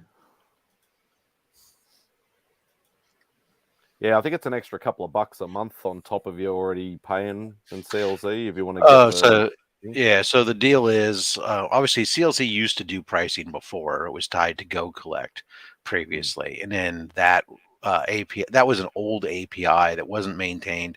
When Go Collect changed their whole web page to the layout today that most nobody likes, they broke the API and said, well, we're not spending money to fix it and everything else because you guys weren't paying for it. And there's a whole sob story back and forth. And so anyways, they went out and they hooked up with Cover Price, and Cover Price has been doing a lot of work in the background to prepare this, including now switching, since they used to provide some raw valuation. Previously, they did this whole effort into breaking out all their raw valuation into generalizations of near mint, very fine, all that type of stuff. So that way, as you assign grades within your CLZ, it can look up based on whether you've designated it as a raw or a slabbed book, the proper valuation. And so the difference is going to be that if you're a CLZ subscriber today, before Go Collect was part of the Go Collect valuation used to be part of your subscription. Now it's no longer that the case. Cover price is going to require, if you want to have the pricing, it's going to require a separate subscription at the cover price's highest tier. Now, fortunately, their highest tier is all of $6.99 a month, or $60 for an annual subscription. So not bad. Yes. So I pay, so I pay the $60, and then what it'll do is there'll be a link code, but you'll have to input, and then it'll show up in your app. So inside your app, when you're looking at your books, it'll show you what the pricing is, what the trend, based off the sample pictures that they showed the other day when they announced that it's going to be, I think this is October 4th. Mhm. I think they announced as the dates that it goes live. It'll just show in your scroll of your items. It'll show you what the current approximate fair market value based on your grading of the book is, and then it'll show trending, whether it's trending up or down or whatever, and everything else. So it's look, it's one of those things that I always found interesting, just because I always like to, even though I don't sell, I always like to kind of have an idea, like, oh, well, my wall is like $40,000, or no, it's $3, whatever the case may be. I always have fun gamification on it. I don't know. But it can also be used for insurance purposes, right? Like, yes. And also for my or since my wife has access to my computer and stuff, one of those things that something happens to me, she has some kind of ballpark idea of, well, okay, that's what it is. So if I get a quarter of that, in a bulk deal or something, I'm good. I used to tell her before, it was because before with cover price, it was really only mostly the slabbed books that were a deal. And I was just tell her, so look, if you just click here, you see the value of all the slabbed books. If you can sell the entire collection for what the slabbed book value is, you're good. And so, because you're selling somebody in bulk, let them deal with all the the raws, and they know the values there in the slabs, and the raws all become the profit. And that's why I don't bother doing any of the grading stuff. I just more did it as a cataloging sort of tool more than anything else, because it's just too time consuming trying to work out. Do you think this is fine? Do you think this is? I wrote my raws. Look, this obviously the new stuff that comes in, for the most part, it goes in as just like a 9.6. Yeah. Although there are some that go in less, because I see them as they come, as I'm just scanning them. I go, oh, well, that one's not. But when I get the old stuff, I do I'm not doing a fine tooth examination of the book in detail, but I am spitballing it. Right, I'm going, okay, this is around a 5. Well, this is around a 7. They kind of go in like either the 9s, the 7s, the 5s, or the 3s. They tend to be where they go in when especially if I'm getting there's oftentimes I'm getting a stack of books, right, of old stuff, and I'm just giving it a bulk grade in mass and saying, well, on average they're 7.5. Boom, put them in. And I know that it's not going to be perfect, and that's fine. I just want to have a rough idea of what that is in my own mind. And if I'm interested, if something blows up with that book, I'll go look and I'll go pull it out and I'll go give it a more fine-tuned grade. But can you put? I'm assuming you can put omnibuses in CLZ, Bo? Hell yeah, you can. You can, yeah. You can chuck anything. Trade paperbacks and all the stuff. Yeah, you can make your own categories too. Yep. Oh, okay. Because I've even made ones like I've called one small omnibus, and they're the ones like the old Predator and Aliens, for example, the soft cover. They called them omnibuses. I've got an Astro Boy omnibus, which is like this really thick Dark Horse trade, you know. And there's a few other things that you can. I've got treasuries, I've got magazines, I've got absolutes, compendiums, digests, artist portfolios. List goes on. Yeah, the funny thing is, I just got a notification pop up on the screen saying, "Oh, just 11 days to go from CLZ." Blah blah blah blah, and I'm like, "Oh, that's just freaky." Oh god, It's good stuff. Yeah, I might look at it, but I don't know. It's hard for us, like over here, obviously, because the pricing is so out of whack compared to over there. Well, it's all going to be in US dollars, but yeah, it's gonna not necessarily. Even if it did it in Australian dollars, wouldn't give us a realistic value in Australian dollars. It'll only give us a converted. yes, right. Sort of Obviously, thing. market is different With rarity and all that sort of stuff. So I just read Tyler's comment. He's not wrong.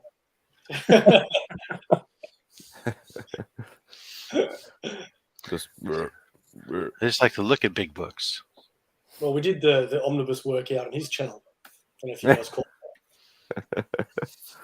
that. Yeah, if I hadn't known you guys were going on Whack Live, I would have pre-warned you. But you guys actually got off pretty easy. Oh man, yeah, I stuffed up his daddy. You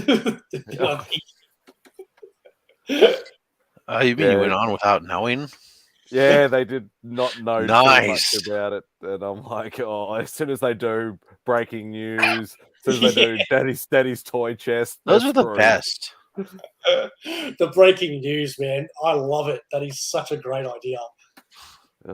All I did was because I had not watched an episode when I went on, and I was the same. I was so unprepared, and I'm just like looking at the camera, going, I don't know how to run this shit. And I just turned off my camera. That's the thing, though. Like, I do watch Whack Comics videos. There's just a lot of the live streams that I haven't seen. Yeah.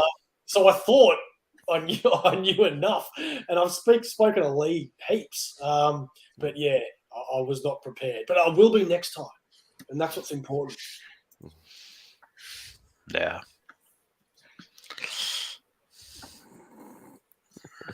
Thanks, Tyler. I appreciate your backhanded compliment. Yeah, no, that was when I did my appearance. I kind of did research ahead of time. But then they knew that I would do that, and so then they tried to mix it up from the normal routine, so that way I would still not be prepared. Yeah, Rob's whack hack was quite good, Bo. He ended up using a comic book to cook some meat. Because I do a lot of barbecue, and when we are smoking barbecue, true barbecue, not on a grill. And so we did a whole thing where I took a slabbed comic and smacked it open and pulled out the book, and then we tore the pages out and wrapped the meat in the comic book pages to throw into the smoker. A nice X-Men 2099, so we could get the mutant powers could absorb the meat, and as you eat it, you could become a mutant. Yeah, I like the thought process that there was some general thought put into this, and some effort. I can appreciate that. Yep. Oh, yeah, right. Tyler claiming he's never been able to surprise me except with showing up with his Pokemon slabs. I don't know so it's like notorious. If you've been on the show, I'm sure that you've seen some of their stuff with their memes with the everything. I don't watch a lot lately, but it's been a lot of Poke-Rob shit. Which all just stems from my show, which was used to be called Slab Hub, but now it's only Slabs. And we had Tyler come on, and I had not been specific enough in saying that it was comic book slabs. And so he purposefully came on and showed nothing but Pokemon card slabs, and I don't give a shit about Pokemon to save my life. And it was an hour plus of me eye rolling and just like trying to think, am I just going to turn off this stream or whatnot? Thank God my co-host knew stuff about and played Pokemon Go and stuff, was able to go from it. So it stems from my love for Pokemon. That's right. I have no idea about Pokemon. Yeah. No, actually, Tyler, I came across, now that my youngest is off at college, I was going through stuff in their room because that's what parents do. And I found heaps and heaps of Pokemon cards, some that are like foil and one that had a McDonald's logo on it. And I said, I'm not sure if these weren't like just rubber banded together and thrown in a drawer with a bunch of other toys, I'm sure these might have been worth something one day. Some of them.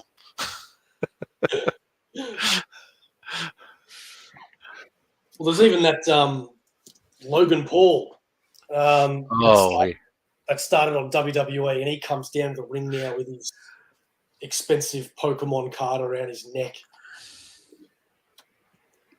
Right, yeah. He's going to make a great champion. He's not going to be champion. Although I tell you what, can you imagine if he beats Roman Reigns? Really? They're no, Tyler, please don't. So I was talking about it with a friend, and I'm like, all right, it's a Saudi Arabia show, which is just a glorified house show. So like, nothing's gonna matter, right? I don't know. It's just. I mean, look, it's just a hype. He can build hype. Yeah. It's what he does, right? His entire existence is hype. So it's all about what the Saudi prince or king or whatever wants to see, and he wants eyes on Saudi. And how do you do that? You get people that bring eyes to the country in the show. Exactly, and like I said, he's got a platform. He'll motivate and attract some people, but yeah, no, I don't think anybody really. Even he said in his buildup, in his initial things he did, is like, what if I, what if I land that one shot or whatever? It's like, it's all about that. Like, well, I might be able, if I'm lucky, and so we'll see. It was a sticker on a G.I. Joe card.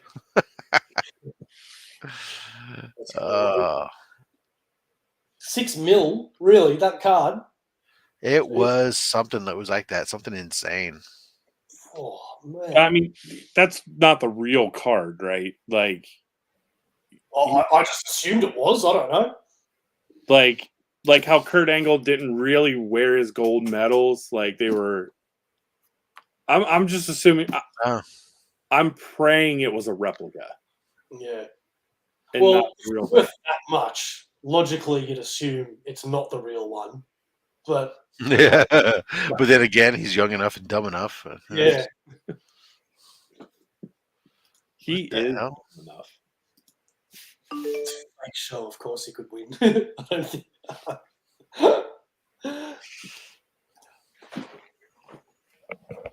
Oh. So.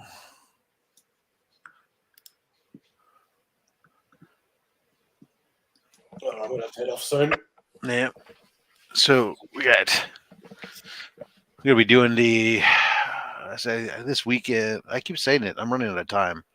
I guess this weekend I need to start sending out stuff to some artists and other stuff to start gathering commitments for donation stuff for Comics Curing Cancer, since that's at the end of next month.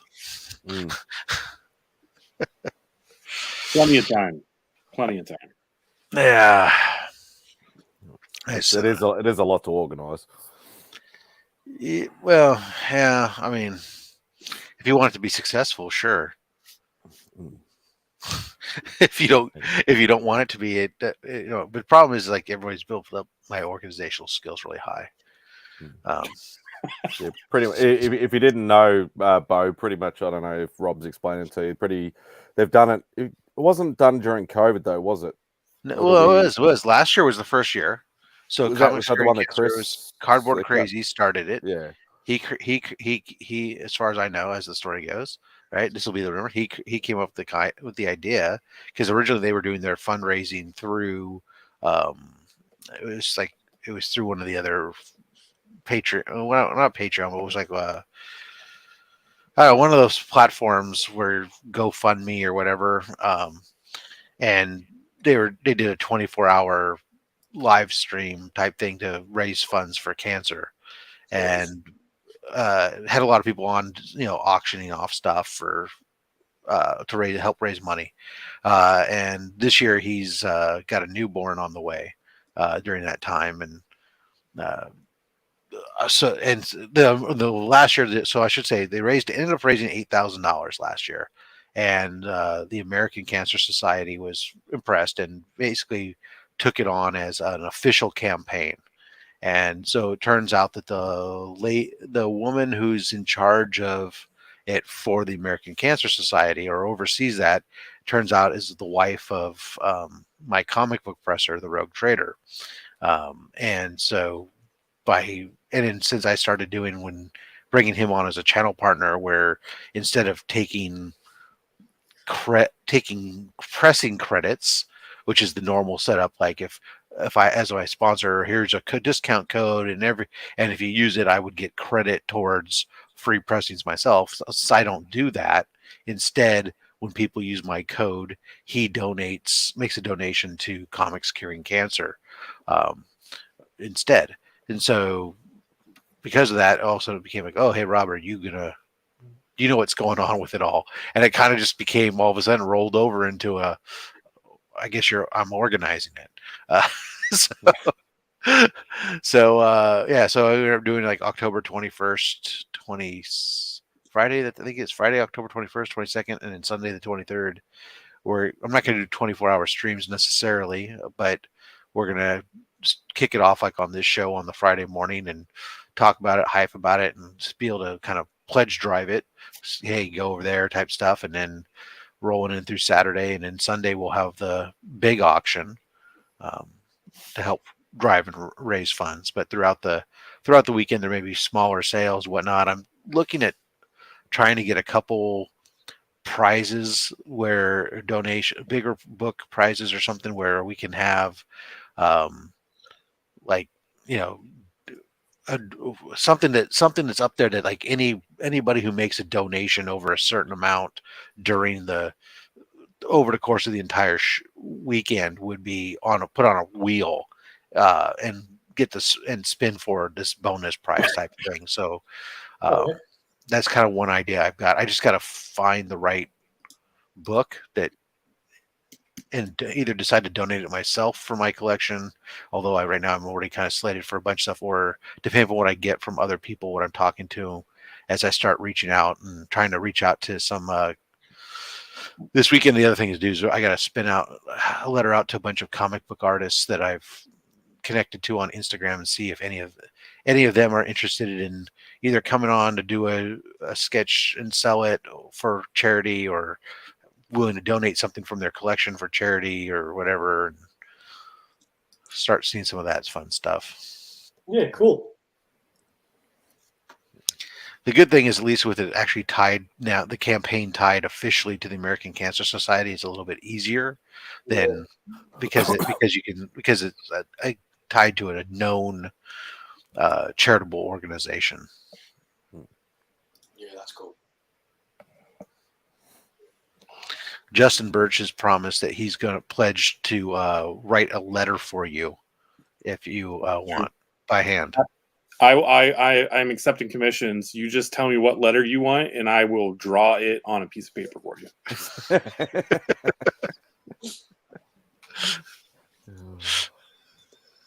With a COA. But no ampersands. I have to draw the line somewhere. Yeah, it is fair. That's fair.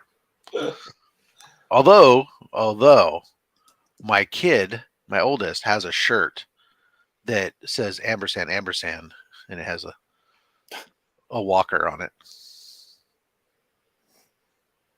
I don't get it. At. Now I get it. Well, I would hope I got it since you explained it to me.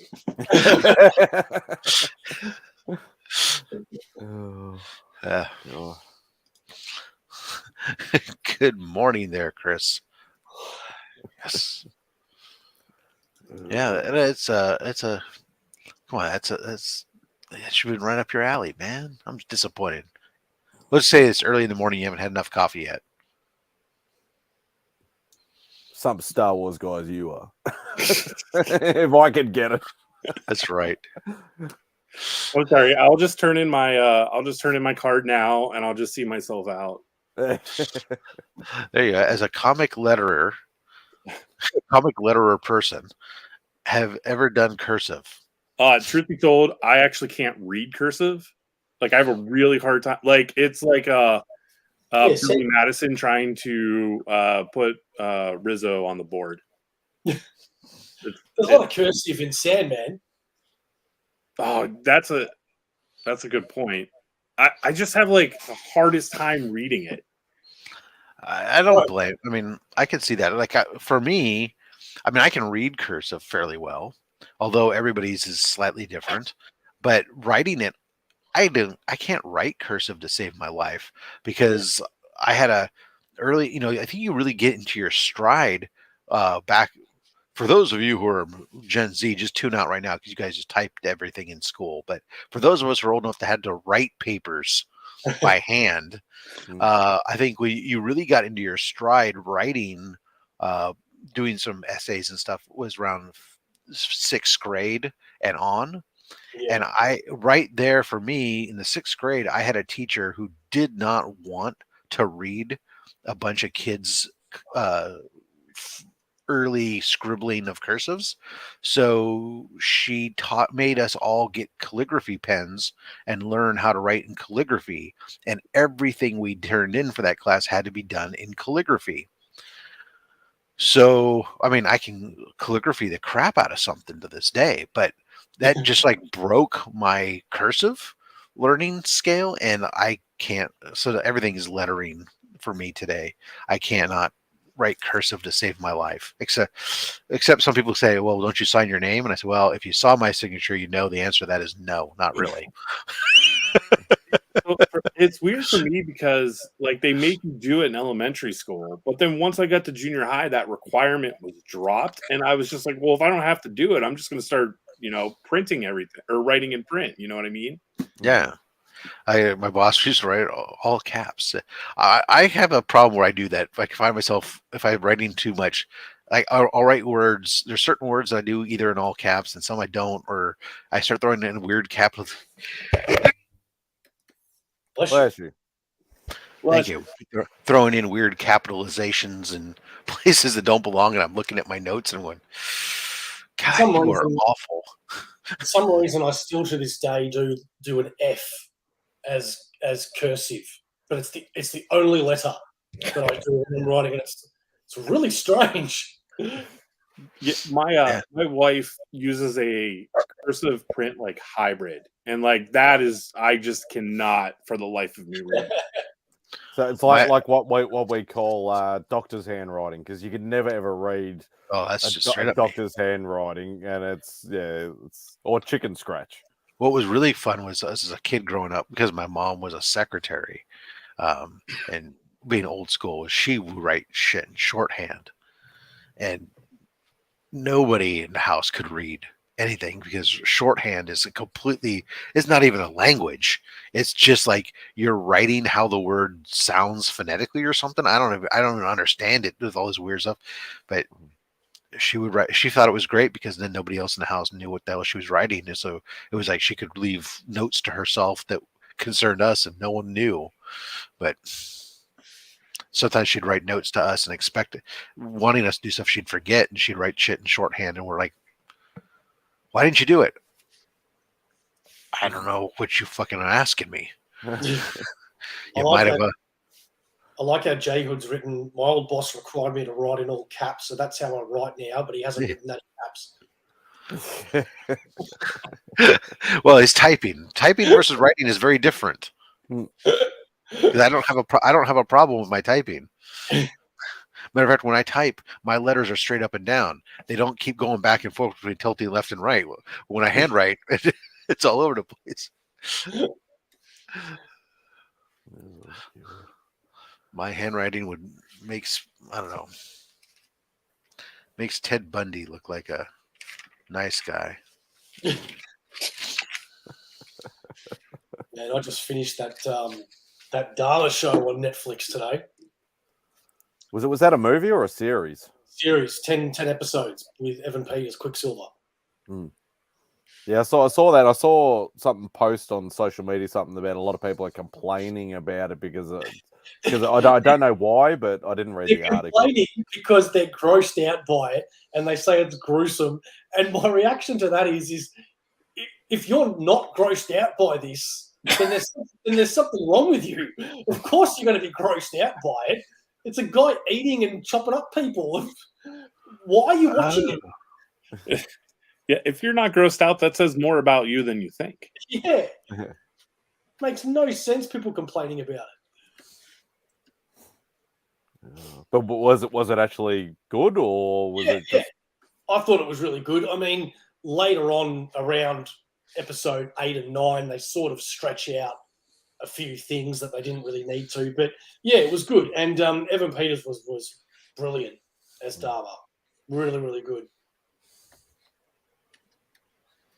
Yeah, I can never really get into those. Well, I don't know where you would like reenactments or whatever you want to sort of call them, or sort of based loosely on true story type stuff, but about those like serial killers and stuff. Like obviously, Silence of the Lambs and all that sort of stuff was a little bit different because that was a bit more Hollywoodized and commercialized and whatever. But I can't really get into those sort of things. But if it's worth a watch, give it a crack. Once I can catch up on every other bloody show that I'm trying to catch up on at the moment. It's just ridiculous the amount of shows I'm so far behind on. Yeah, man. Absolutely. I was just talking to my partner tonight, and she goes, "What do you want to watch?" And I've gone, "Well, currently we've got Umbrella Academy, Lord of the Rings, She-Hulk, new Game of Thrones. Like we're listing like 10 shows, and we're like, which one do you want to watch?" And then you get that remote in your hand, and you're like, I don't know what to pick. Well, because then you feel like this is the thing I don't like about the way that streaming services present most TV, and why, or that when you get a bunch of it, there's all these episodes there. Because then you feel like I should sit down and I need to watch them in a block. You feel obligated to watch. It's like, well, I don't have that much time to sit there and watch, 8 hours worth of TV show, so I'm just not going to watch that instead. And then I find myself watching some rerun of some sitcom from I've seen 47,000 times anyways, because I only want to spend a half hour or an hour watching TV.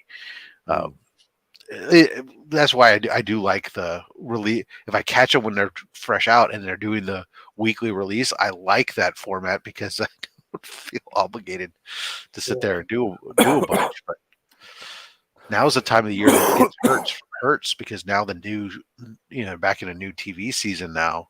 So new episodes of shows that I do watch are coming out. And I'm like, crap, now I actually have like all the streaming stuff. Plus I have my regular broadcast. Plus these YouTubers think I watch their shit. No.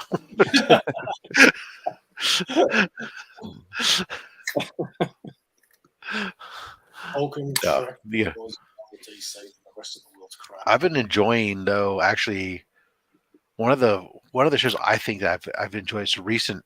It's on from FXX, I think. Though there's an animated show called Little Demon. I've enjoyed the fuck at it. I saw that pop up on one of ours. Danny DeVito is like the devil. It's basically like this. It follows this girl who's basically she's the Antichrist. Her mom had sex with the devil, and she's been running. Mom's been is a witch trying to protect her daughter from the devil's influence, and they've been running around all over the place trying to avoid him. And now he's found her, and they don't want to move her. The daughter doesn't want to move around anymore, and now she's trying to have a balanced relationship. Wants to get to know her dad some, so has visitations with her dad every other weekend. Oh God! and he's trying to like teach her what it's like to be demonic and everything else. And that sounds good. And mom is, I mean, it's like the first episode like tripped me out because I wasn't expecting it, and like the mom is like she's a total badass, kicking demons all over the place, tattooed up and stuff with occult tattoo stuff. But she like rips off her shirt, she's in her bare tits. It's like, oh, that's something we just don't see a lot on TV is animated boobs. And sure enough, just it's like, all right, because she was doing some ritual or something, and she had to be naked to do it or something. I don't know. So, all right, let's watch this. Yeah, we'll have to check that out. Is it actually decent animation, or is it like that sort of, that? It's not crap animation, but it's not like the highest of brow animation either. I guess it's kind of. It's got Little Demon. I think I guess you would put it on par with like Rick and Morty or something. I don't know. Oh, that's sort. Yeah, so I don't like that kind of animation. It's not quite. It's not quite like that. But I mean, it's just kind of like. Let's see if I can. It's not. Yeah, it's not like your true animation of. I don't know. It's it's not like a DC or a Marvel comic movie, like cartoon movie. It's more this. Oh, actually, you know what it looks more like? Actually, as I look at it, it looks more like fuck. Cold's kicking my ass. What is this? Ugh. Oops, let me sorry to see. I'm trying to remember what the hell God damn it! It keeps trying to keeps wanting to launch Hulu. I don't want to launch Hulu. I just want to. Yeah, because the Rick and Morty style and no, that's not Rick and Morty style. That's a bad. That was. No way. How is this, sir? I mean. God damn it! Why can't you just fucking bring up a single?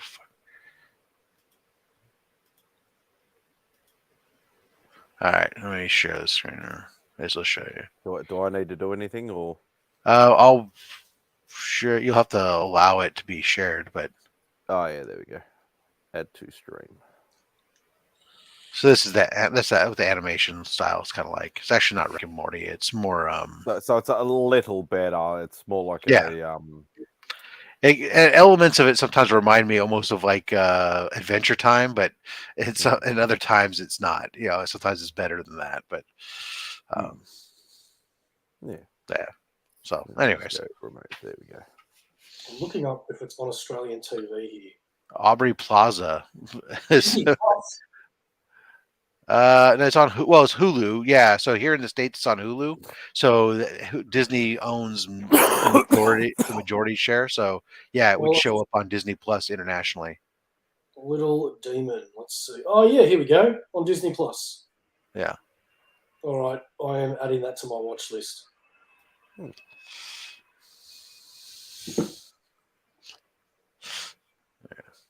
Yeah. Cool. All right, guys, I'm going to have to head off. Yep. All right. All right, mate. Thank you very much for inviting me. Easy done. Yeah. As I said, Mark sent me the message and said it's probably easier for you to do it than for me to try and send stuff out to people that don't really know or whatever. So I just said I just sent all the stuff to you and to Mark. And so I was your sloppy seconds, was I? I sent it to you first. Shut up. All right. Well, thank you very much. I really appreciate it. No worries, mate. Daisy. It was great meeting you, Rob. Yep, Daisy, man. See you, Justin. Yeah. Why ugly Americans, Rob? What the hell is that? I don't miss that comment when it came in. I don't know what Freaky was talking about.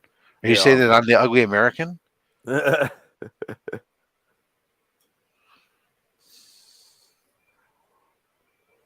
Wow, this episode of Legion Comics is brought to you by nobody. Exactly, especially when I've got the reins and I don't know what I'm doing. Yeah, really. That's like, hey, where are the people at? Nobody wants to come play with us. Did I forget the shower again? Wait. And my cough is acting up again, so I'm going to be muting myself every 2 seconds. Oh, same animation style as Ugly Americans. Okay, I guess I don't know Ugly Americans, I guess. So Mark says we're doing great. You just drive through the lull. You're muted, so no one can hear what you're saying. God damn it. Yeah, the only thing I'm trying to make worried everybody about... watch your lips, though. You say, look at them lips. I got to stop doing stupid shit because Remy keeps clipping me. Oh, well, there you go. You have to share the link to people. Well, that sounds like complicated work. Yeah, stuff that I know nothing about. And I don't have that ability. Well, I guess I could copy it from Instagram and resend it because I don't have. Hold on, because I can't copy it from inside here because I'm not. I don't have power, which is fine. I'm not complaining. I need no power. I can go. Yes, that one, Louis. That one. Yeah, I'm trying not to say silly stuff. Oh, sorry.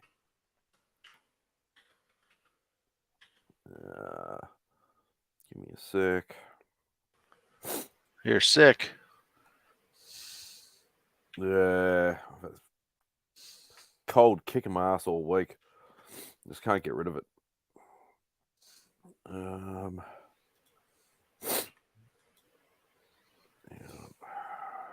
Copy.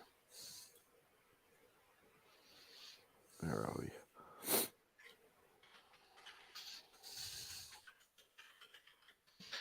Oh yeah, this chat will get really interesting in 20 minutes if otherwise. I was going to say, if you got to go to Romania, I'm screwed.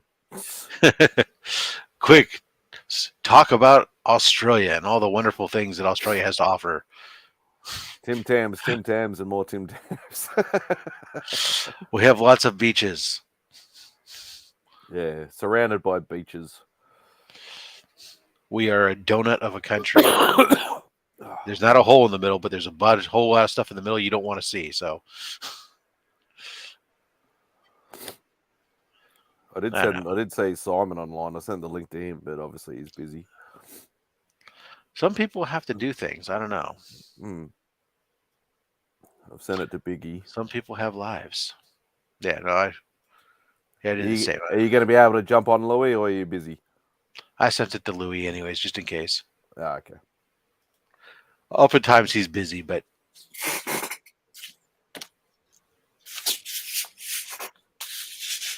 some people have jobs where they have to actually focus on what they're doing versus the rest of us who, well, actually I should be. It's end of month. It's my worst time for me. And a month is next week.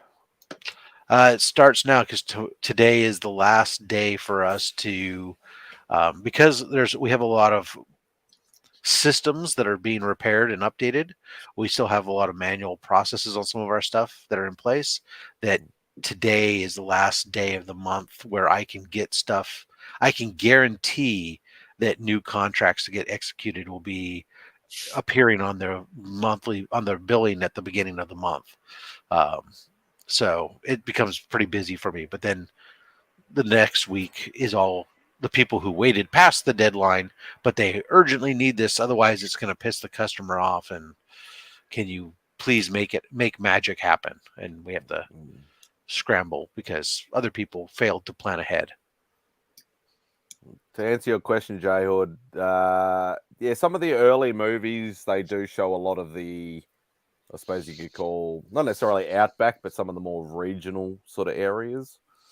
So obviously that was sort of more like it, but yeah, not like Thunderdome or anything like that. That's just unrealistic.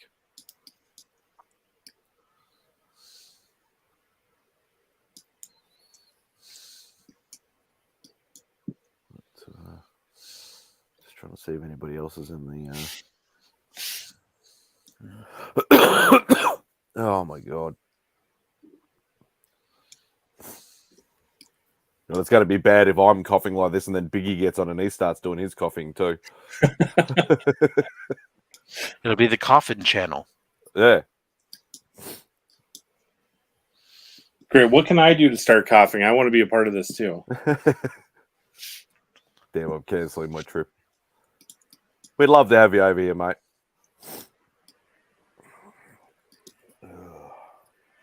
Yeah, I thought Joe might have hopped in, but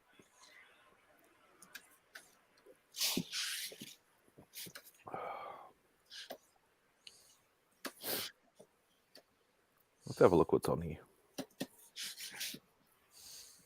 Banners. All sorts of fun stuff.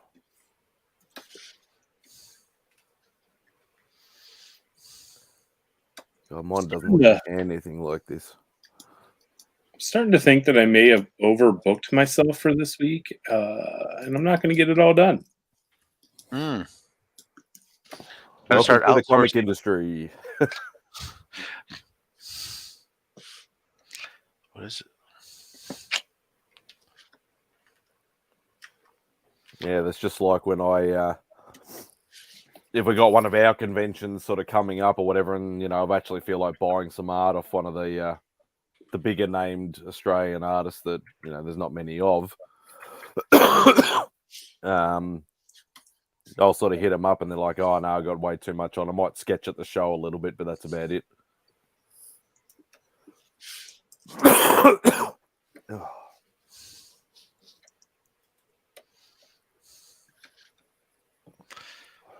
Oh my goodness gracious!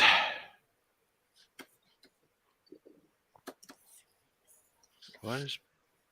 Sorry, I'm reading work emails, and all of a sudden I start asking stupid questions. I shouldn't be working at work. What am I thinking? Especially on a Friday. Right? I should just be like sitting on a beach somewhere drinking. Yeah. Heavily. Yeah. Justin, you don't need. Remy. Justin, why aren't you on here, Remy? We need some extra people on here. I'm never going to live that down. Well, I don't know. Remy is the king. That man watches a lot of stuff and finds the time to bookmark it and all the other stuff.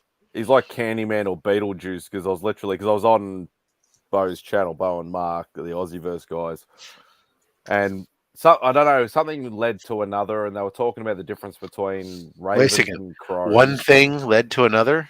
Yeah. Oh, okay. They were talking about love you too, brother. They were talking about the difference between ravens and crows, and then somebody mentioned a turkey vulture, and I said something about, did they go down to the corpse and I started making the gobble noise or whatever like that, and then I'm like, oh crap! As soon as I said it, as soon as I did it, I'm like, I hope Remy's not looking or watching, and then he literally hopped in the chat right at that point, and I'm like, fuck! I just got busted. You just live your life in fear of Remy. Wow. Yeah. It was better when I was unknown and nobody knew who I was. I'm not prepared to live my life that way. Turn into the skid, my friend. Turn into the skid. Yeah, I was going to say, not in fear, just in very cautious fashion. Yeah.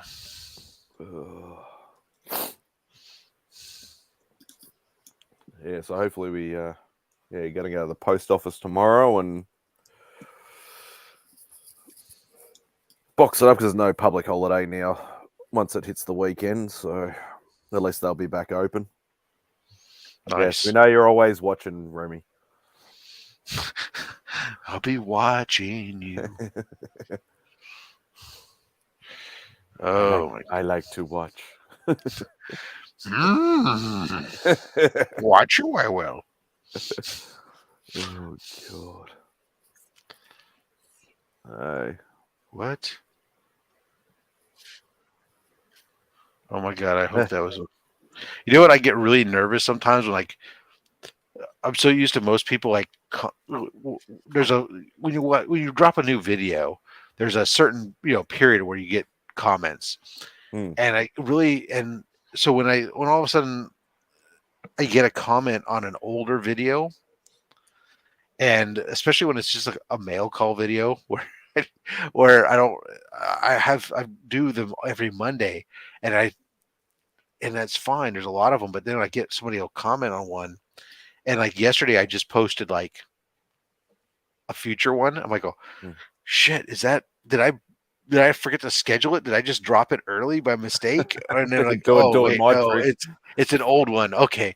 Whew.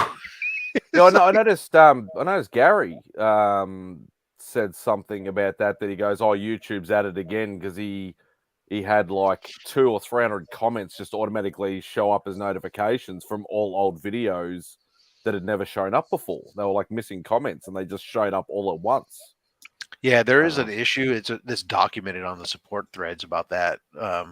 As a poster, I've done stuff where I've posted comments and they don't show up, and rather than added, I've done repost, and it still doesn't show up, and then like all of a sudden, like months later, it's like, why'd you leave 4 comments the same? Yeah, or it duplicates your comment. It says like error. This did not work or something like that, and then all of a sudden you get it to work, and then it posts the same comment like 5 times. Yeah, exactly. So it's they do that sometimes, and what? I have to touch board. Oh yes, nice.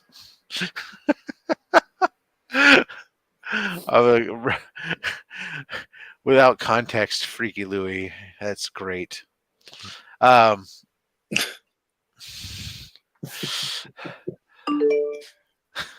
Just can't get that out of my head now. Yeah, no, they do weird things sometimes with the comments, but no, this was just a legit somebody watching a video from like this Monday's mail call, because not everybody gets 2 things right away, and so and that's totally fair. I mean, usually when I'm watching stuff, it's stuff that's already been aired for a while, and so I get around to it when I can, but it was just something that screwed me up because I just posted a future video last night, so it was like screwing me up mentally in my head was all. Yeah, like I don't mind, because like obviously, because some people that might be new to certain channels, they might want to check out your back catalog and things like that, and then obviously, or they might, I know that happens with my artist series. Quite often, somebody will make a comment on the newest one, and then all of a sudden they'll list a whole heap of comments on the 20 other videos or whatever, which doesn't worry me. It's more the ones that either go to, which I've had weirdly enough when I did my 300 subscriber giveaway. I can't remember who it was, but they posted a comment on the video, but it actually showed up for me on a different video. Interesting. Yeah, it was really weird. And I've spoken to a few guys, and a few people have had that. It's not very common, but it has happened.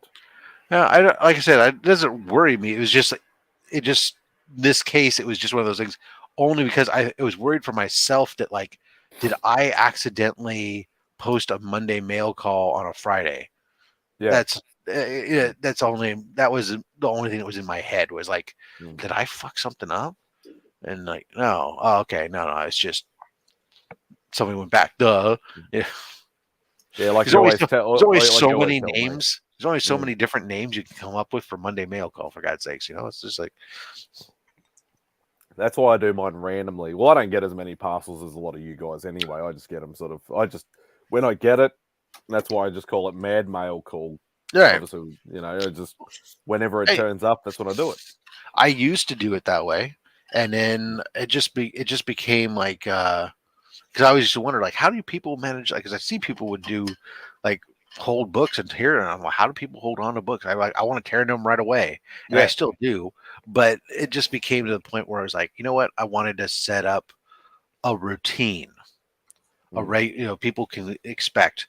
Okay, look, I know if Rob's channel, I'm going to have there's content going to be Monday, Thursday, Saturday, right? And you can fall into a routine with that if you want. And so I then started collecting it and opening them up and stuff like that. Now it's a point because I don't want to wait too long because my packages come in spurts and stuff. I am doing stuff where I'm opening stuff and then recording stuff for future dates and stack it, putting it in queue, because then I'll go through a period where I have a lull of packages, and then it's fine because I don't feel obligated. I have to go rush out and go get stuff just so I can make content because I can even it out and stuff, which is kind of nice. That was the question I was going to ask was, do you find yourself buying stuff purposely so that you can open it?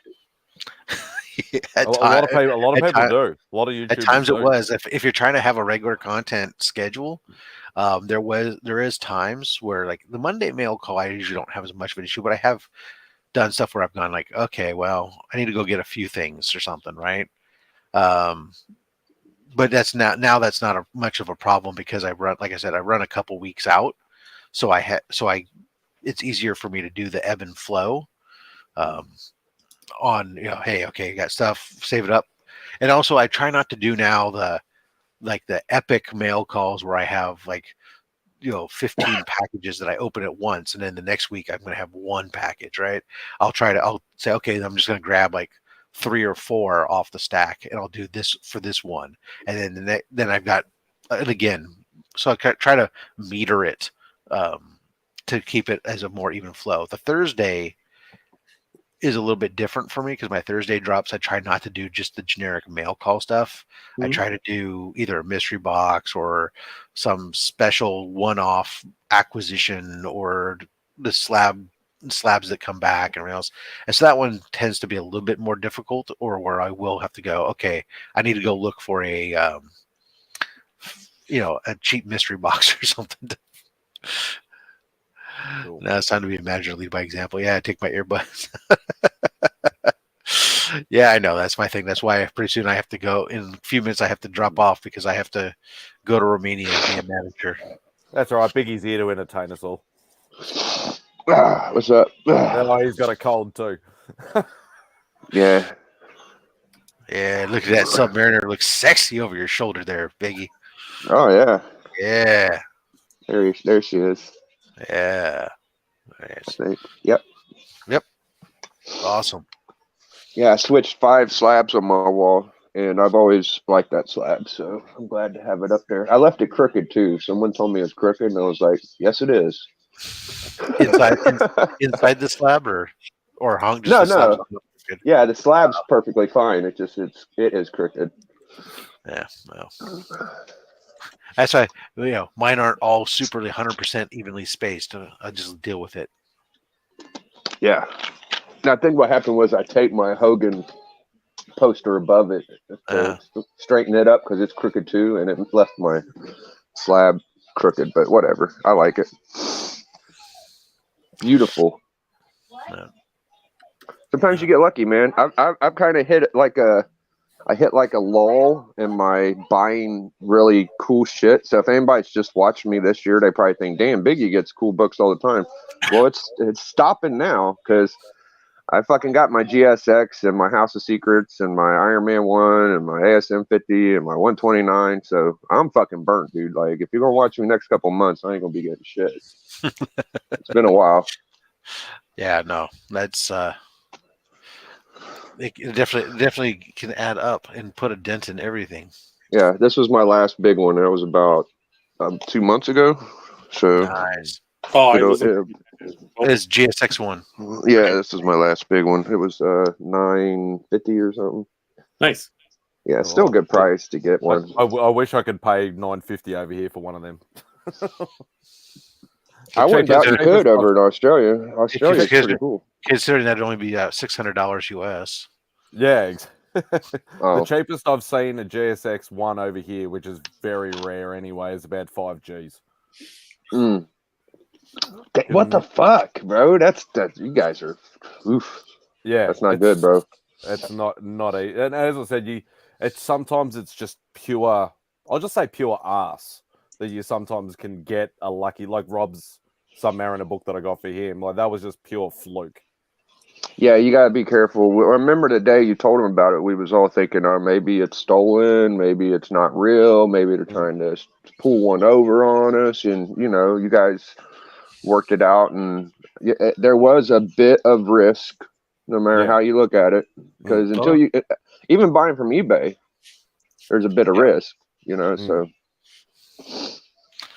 Yep. No, I just saw one Spidey. You could make a fortune then flipping if they want 5K over there, because there was a 5.0 graded GSX one that was up for sale for like 2,200.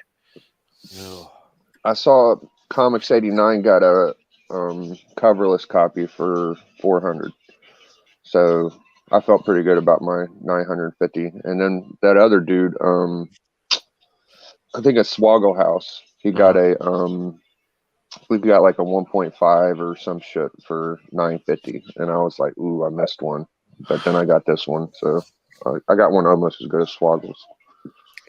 Maybe better. Makes me feel good about the one I got at the price I paid. Oh yeah, if you bought it years ago, you're way ahead of us. Yeah, it's like off the rack. not that many years ago. No, I think I got mine like let's see here. It was at least 5 years ago, and I think I paid with tax like $400. And how many years ago was that? Like at least 5. So probably more like probably 6. That's amazing. That's amazing. If somebody offered me a GSX 1 for 1K over here, and it was complete, regardless of whether it was a 0.5 or a whatever, but if it was complete and it was 1K over here, I would find the money. I wouldn't, because it's Mad Spidey be under the overpass. Yeah, there's a lot of books like that for me. Yeah.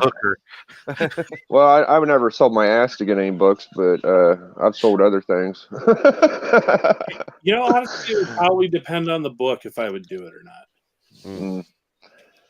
I don't have a bank account or a responsible lifestyle, so whenever I buy comics, it's like, hey, I'm lucky to have any fucking money. So it's not like I just, look at our backgrounds. Well, Matt Spidey has responsible lifestyle, I suppose, but there we go. So that's right. Framed art is not cheap. That's true. That's right. Matt Spidey's an art guy, so yeah. Well, this is actually the missus' room, so this is all her sort of stuff. But there's benefits to all that sort of shit is not cheap. There's benefits to collecting 5-6 years ago too. Yeah. Spidey, do you have a recommendation on a paint pen for signatures? A paint pen. So I don't know what you guys have over there. That's the problem, because we. Who should reach out to, Justin, is Ruben over at IRF Authentics. I do not. Oh, okay. I was saying because IRF Authentics, they do all of their autographs that they get for all their books, for all their stuff, is only in paint pen. Okay. So because we have ones over here called Poskas, which is actually literally got a ball bearing in it, like paint sort of style. Oh, that sounds dope. That's what all the old sort of graffiti artists and that, like back in the day, used to use and stuff like that. But Polka or Posco, as Norrin Rad is saying. Oh yeah, so yeah. I see Posco on Amazon. Well, we have ones called Posca, so it's with an A, not with an O. But I don't know whether it's the same thing. That's my weird Midwest accent coming out. Oh no, Norin's actually spelled it with an O. That's why I said it. So yeah, so that's the actual yeah, that's the one that we have over here. But most of them just usually use Sharpies. I don't know whether you guys have Yeah, but Sharpies over there. sure we do. But Yeah. sometimes a paint pen looks fucking awesome when they sign stuff versus a Sharpie. I mean, it's just common. I mean, I try to get people to do something different. I'll give them a crayon. We just sign them. So I've been binge watching Cops a lot, right? And Here we go. there's All a right, before you connection. get started, Biggie, I gotta run. Okay. I just want to say I'll try to come back if you guys are still on. But thank you guys. I'll talk to y'all later. It's time for me to go to Romania. Cheers. So yeah, I was watching Cops, and so there's a connection between like meth addicts and coloring pencils. Okay. Yeah, I don't know. Take it for what you will, but I'd seen at least 3 or 4 people in the Cops were even commenting saying this is very, very common that you'll find like adult coloring books and coloring pencils and bags with meth heads that still and shit. So it just put shit in perspective for me. Like Maybe it's like a, I don't know, association sort of thing, possibly. Like, I don't know. Yeah, that sounds a bit weird. It's interesting. Right, and then you start thinking of people that like are sketching for 6 hours at a time, working on pieces of fucking on streams, and I don't know.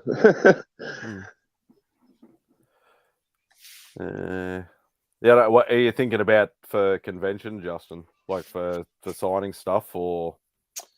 yeah. So a couple days ago, I was like, well, I'm going to New York Comic Con. I should probably be in my best interest to look at the guest list, see if there's anything I want to get signed. I saw that Chris Claremont and Mark Silvestri and Joe Rubenstein was going to be there. And I'm like, oh crap, like Silvestri has done some really, really like iconic X-Men covers. Oh yeah. And so like I pulled out my 2 favorite ones. The one with Wolverine sort of like, on his knees turning into a brood. And then yep, I remember that one. Yep. And the one with Wolverine like sort of on the X cross. Damn. Yeah. So like I pulled those 2 books out and I'm like, all right, they're both sort of like purplish covers. So I kind of like wanted to get either like a silver paint pen or like a purple paint pen or something that would go well in the dark areas. Gold? It's like a gray tone kind of art. Yeah. Like most of the professional guys will always bring like a black, a silver, a gold, and occasionally, depending on who they are, they might bring some other sort of weird color. Like some of them even bring like white and things like that. It also depends on if they're an artist that sketches at shows. They will have a lot of that stuff as well. But Silvestri only does generally pencil commissions at shows, so I would assuming he'd have 1 or 2 types of markers, but I don't know. I've never met him in person because obviously he's never been to Australia. So,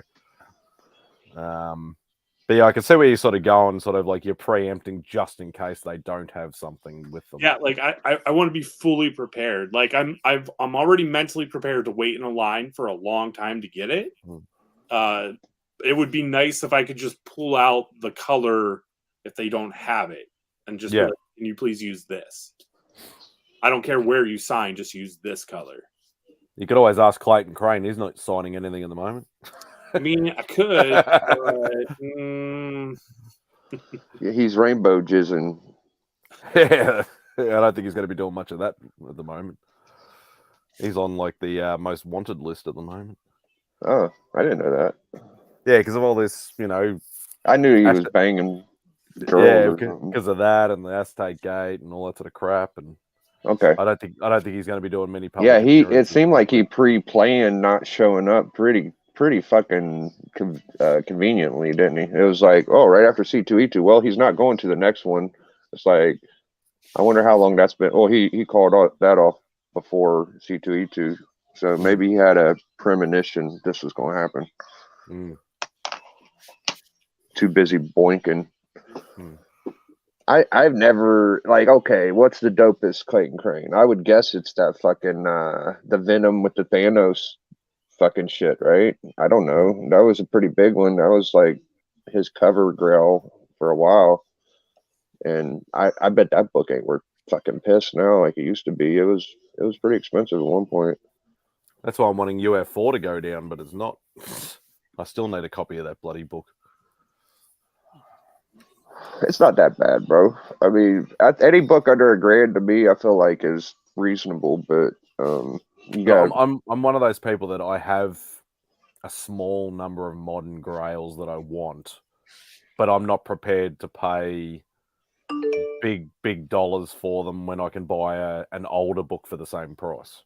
Yeah, it does. Once you reach a certain amount of money, it kind of opens up your demographic on what you're buying. So I can understand what you're saying. It's like the FF6 right now. So I saw a slab one for $800. I think it was on slabs only or some shit.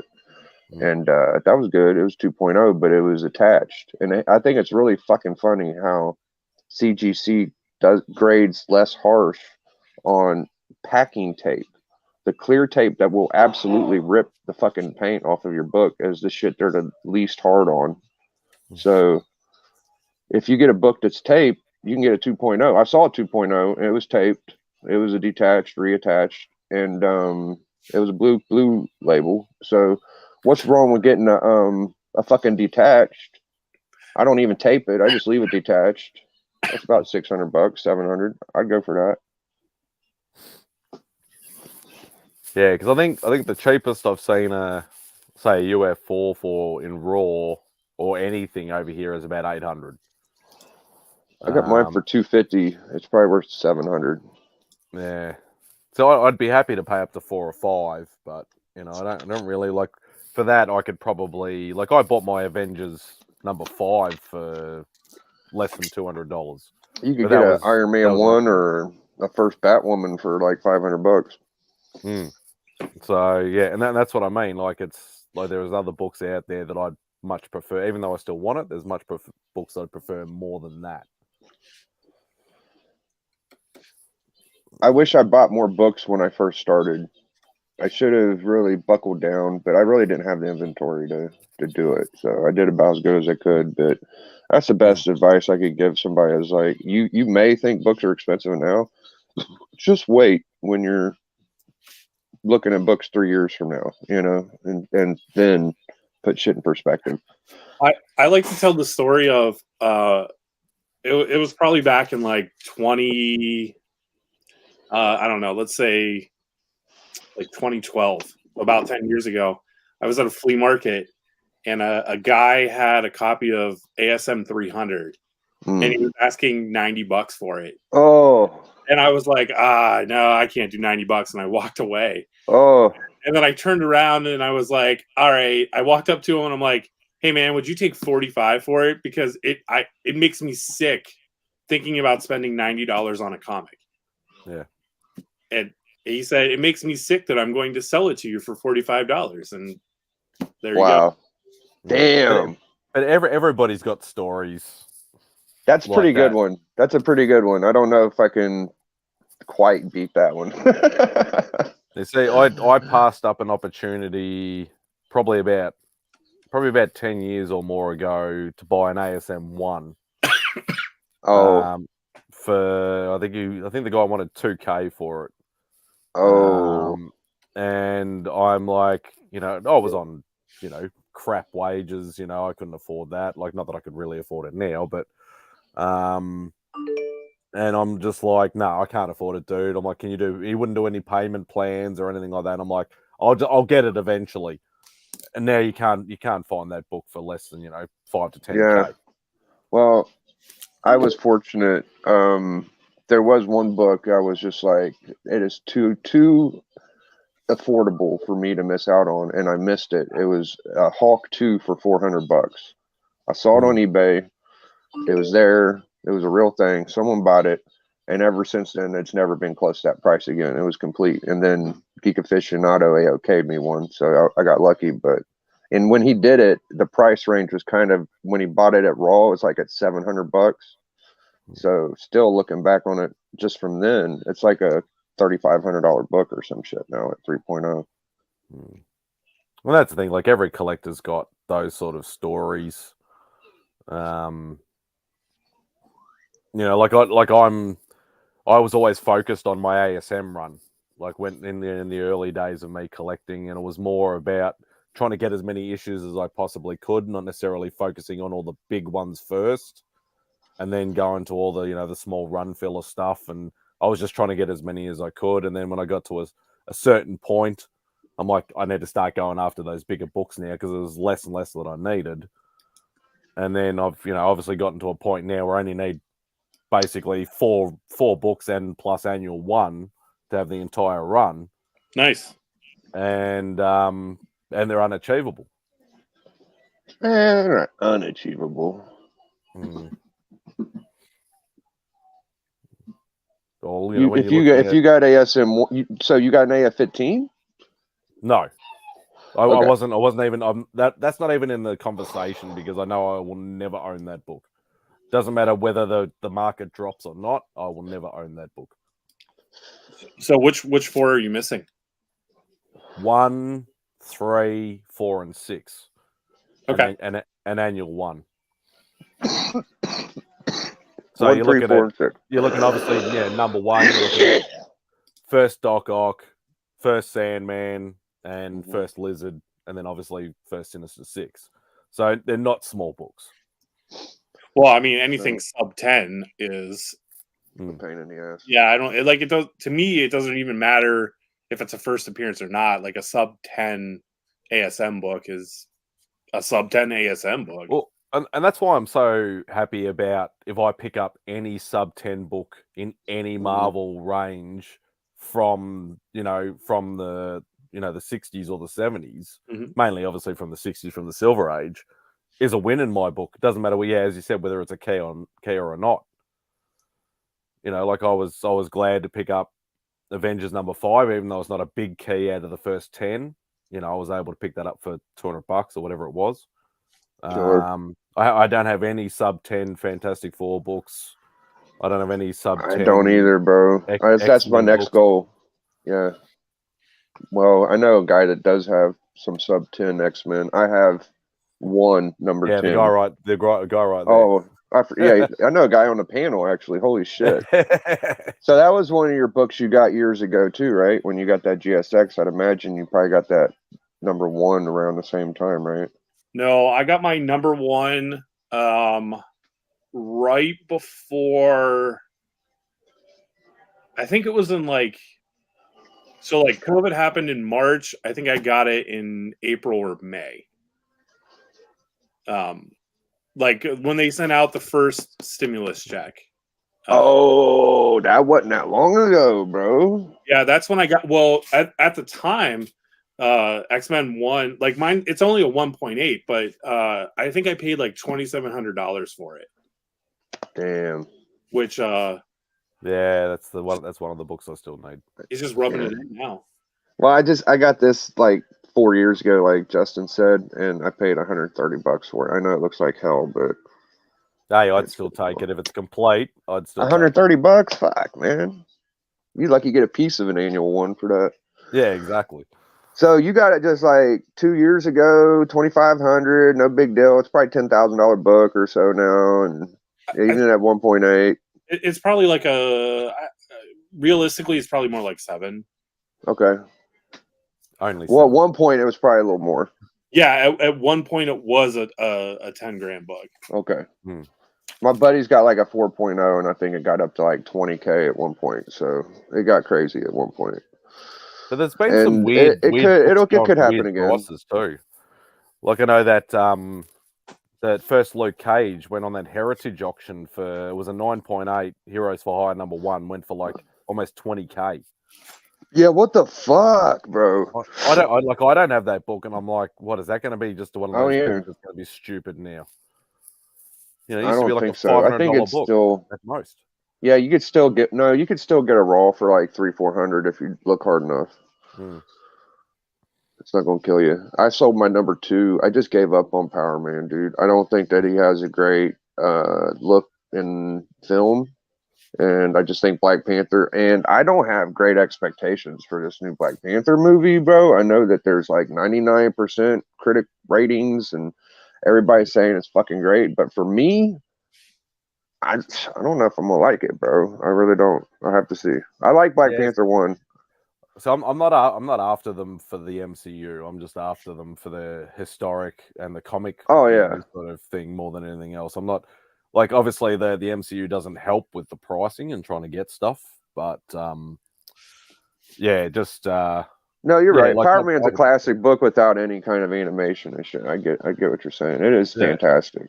I got Brother Voodoo and Panther. That's another book I still don't have either. I was trying to get that when they were talking about him coming to the MCU. I was like, well, maybe I need to move on this now. And then, but it's a very rare book over here. You don't. I've only seen it like once over here. It's not a very common book. I'm a sucker for all the shit. Go ahead, Justin. Sorry, Burke. I do still keep all of my slabs in a box, or like one of those BCW comic bins in a closet with no lights on them, as they're meant to be. You buy it once, you look at it, put it in the box, and you never look at it again. That's what. So what's on old Justin's next fucking gold book, dude? I'm kind of curious because you've been doing ASM 100. Yeah, that's what he was saying. So one of the, I'm looking for 2 books when I go to Baltimore. I love Baltimore Comic Con. It next to Heroes Con is probably one of the best pure comic book shows. I think I'm gonna go to that one. Yeah. I'm looking for, when I go to Baltimore, I would like to find a X-Men 94, maybe in like a 6.0 to 7.0 range, because my copy is a 5.0 purple label, and that bothers me. So I wanna replace it. I got a fucking 5.0 too. It's beautiful. What's that? I got a 5.0. It's beautiful. I love it. Yours is probably blue label though, right? Oh yeah, it's blue. Yeah. And I also starting to pick up X-Men first appearances in 9.8s. So I'd really like to find a 266 and a 9.8. Hold on, let me guess. 260, is that Sinister? Gambit. Gambit. Damn it, I'm a fucking idiot. Okay, 9.8. Yeah. So that price just keeps steadily dropping. So I don't know if I should jump on it now or just wait a little while longer and get it even cheaper. I had a fucking gold label Claremont 9.2. I was only able to get 275 out of it. I couldn't believe it. I was like, that's got to be like a $400 book, but that's all right. Yeah, I'll take that X-Men 94 if you want to just throw it away or something like that. What in the fuck was wrong with it? Was it trimmed or slight color restoration? So someone probably the cover. See, being a Raw guy, I don't care because I'll just crack it. Well, I tell you, man, my fucking X-Men 12, which is a doll baby of a book to have, first Juggernaut, it's got a lot of collar touch on it, bro. But I only paid $130 for it, so I'll live. I wish I was into graded comics 5 years ago. Yeah, that's the scary thing about having Raws is unless you looked at all your books, you really don't know what you got. So you gotta inspect everything. CLZ or whatever. That's why I purposefully last Christmas on my Christmas holidays sat down on as many live streams as I could and just went through box after box after box. And just put them all in. I'd say 1 year window on X-Men, then they will heat up a lot. Yeah, well, if they do come to the MCU, then if you're going to collect X-Men, you're screwed. That was my main motivation for finishing out as quickly as I did. I was just like, I got to get this done now before it's too late. Yeah. And I think the only book that I really overpaid for was X-Men 4. I probably paid a little bit more for that when I bought it than I should have, but so not a lot of people I know have this fucking book. and I have one, but it's fucked up, so I don't feel good. It feels bad, but it's still badass as fuck. It's right here on the spine. You can't really tell on the cover, but if I opened it up and showed you on the inside, you would be appalled. Still nice presenting cover though. Yeah, I mean, they sold it saying that it was like a 3.0 grade. I mean, it's got collar touch, so maybe purple label 3.0. I don't fucking know. Green label, some shit. Like, say to assholes. me that stuff, I don't care about that sort of stuff because it's, you know, I'd rather just have the book than. I can't even remember who I bought it from. Oh, I know who I got it from. I'm not gonna say. I want to shit on him there. He made up for it big time. That's first Juggy, isn't it? It is. It's a badass book. It's a great one because it's the origin of Professor X too. This one's probably like a first Gamora. Yeah, this is probably like a 9.0 plus. Super high grade. This sticker's on the bag. But that reminds me, I still have to crack mine because I bought mine actually in a Halo slab. Just because it was cheap. Not a great cover, but an important character.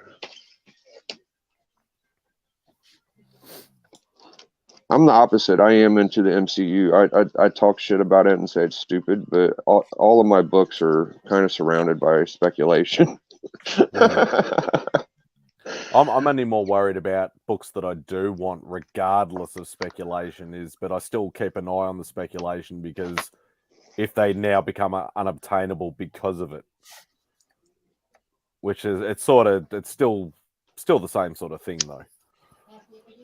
But you know, if you're going after big books like low ASMs or low X-Men's and stuff like that, and then something's going to happen in the MCU, you're going to be screwed.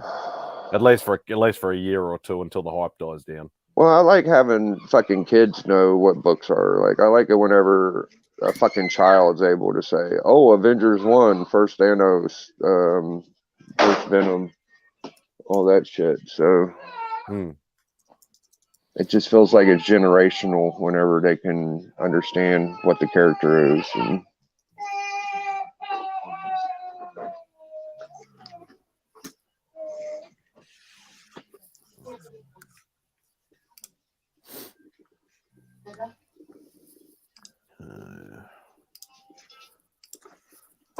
oh boy!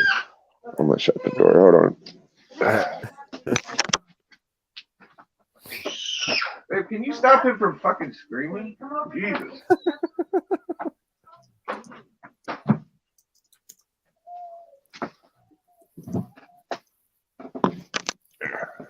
All you got to do is wait regarding She-Hulk, Kamala, Echo. Yeah, so I have my first She-Hulk. I was lucky enough to pick up that last year. I don't have first Kamala Khan or first Echo. No, I sold my Echo stuff. I had a bunch of it.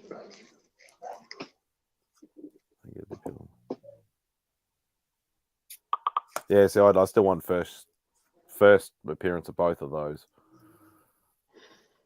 I'm not too worried about Shang-Chi. I feel like that book got way too much attention. The movie was kind of shitty, and it's coming back down. Yeah, I was like, that was the biggest fluke that I ever did was picking up first Moon Knight a week before the show aired.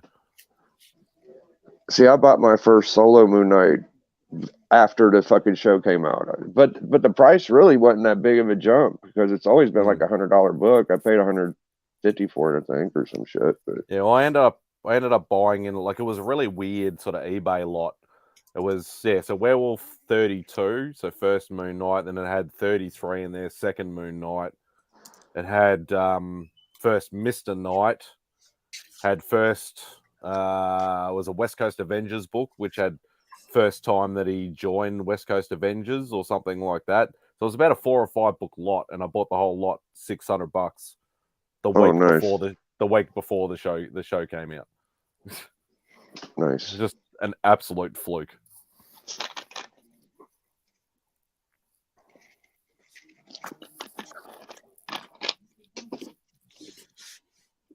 Yeah, I'm in the same boat right now. They're not easy either. They're big boy books too. Well, I don't have much Doctor Doom stuff. I have almost everything I kind of like except for him. I got pretty good grasp on shit. Well, FF number 5 is one of the hardest books that I know to try and get. 1 for price and 2 because it's not actually a very common book. Well, I would think that 6 is the second most important. Some people like Annual 2 as Doom's origin, but I think 6 is the second most important because it's the second Silver Age Submariner and the first team up also. So, like I know Beckerman's got a 5, but I don't know anybody else who actually owns an FF5. No, probably Doc probably does, but of course. Well, Robbie from Pop Philosopher, that's like his big book is FF5, which is dope. My boy Comic Collector Geeks got one. I can't think of a bunch of people that have that. But what do y'all think the best second appearance book is? I was thinking about this the other day. So that's a pretty good one. FF6. Hulk 2 is, of course, a good one. And then Thor's second appearance with first Jane Foster, I would guess, might be the biggest. ASM 1? Yeah, that's what I was gonna say. ASM 1 second appearance? Okay. Yeah. It's probably... I classify that as probably the biggest dollar book for second appearance. Yeah, because it's also the first appearance of Chameleon and J. Jonah Jameson, right? Yeah, that's a good point.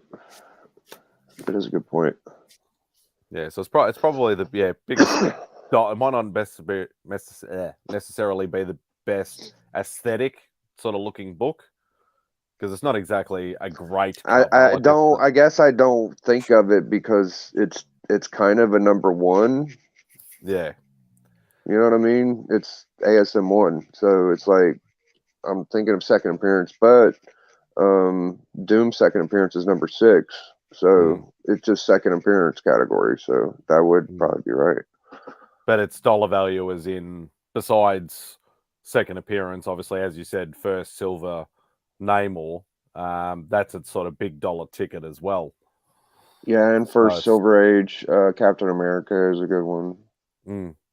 That's probably the best first Silver Age besides Flash. First Silver Age Flash is very expensive.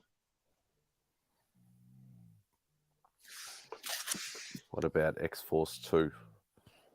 Second Deadpool. It's undervalued. Too bad there's a million of them. That's the thing about the Silver Age books. There's like 2,000 on census, and we print books that have 100,000 print runs, and 9.8s go for what like cheap Silver Age books go for.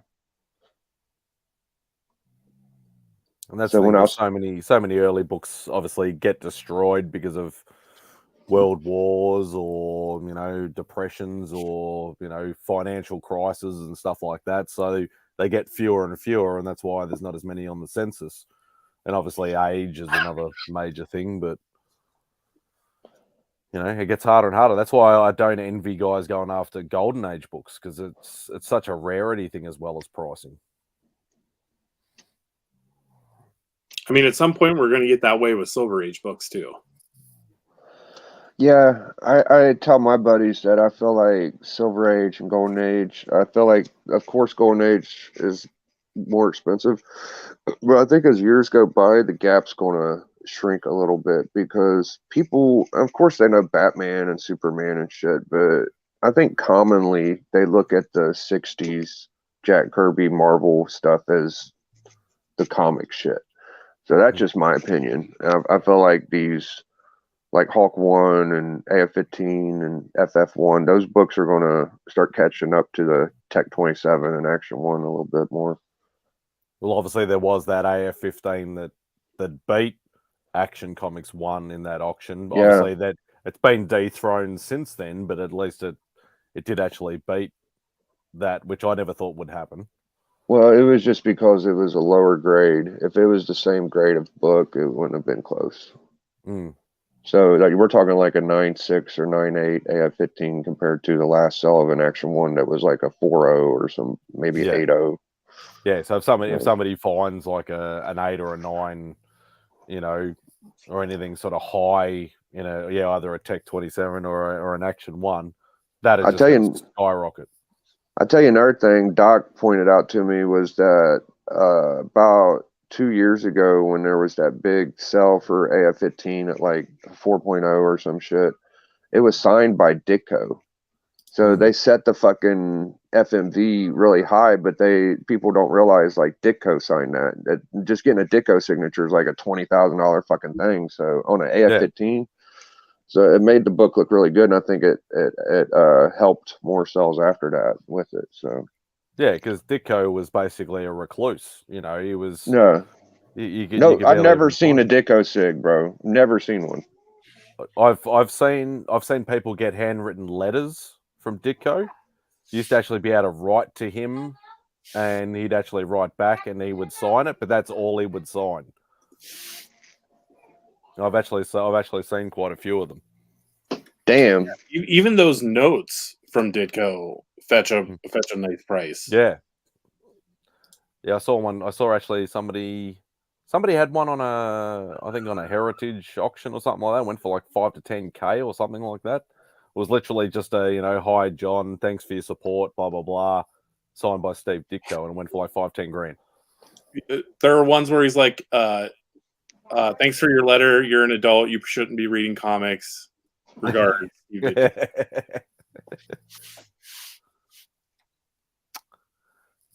I was watching the Tyson thing on Hulu, and he was reading comic books while he was in prison, according to the Hulu version of Tyson's story, which is kind of cool. Like, I would like to know what kind of comics Tyson was reading in My Little Pony. It's back in '99, so it probably wouldn't have been the best comics. He probably would have had to get some old ones, I would guess, because reading those shiny '90s goodness. I really want to see someone write a story where Mike Tyson is a brony. Like, I think that'd be hilarious. Well, it's comics. You never know what would happen. Actually, I'm going to write this down and have my people contact Mike Tyson.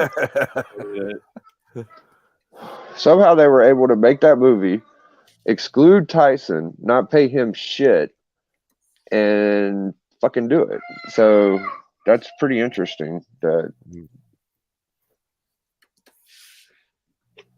Oh god, that's hilarious.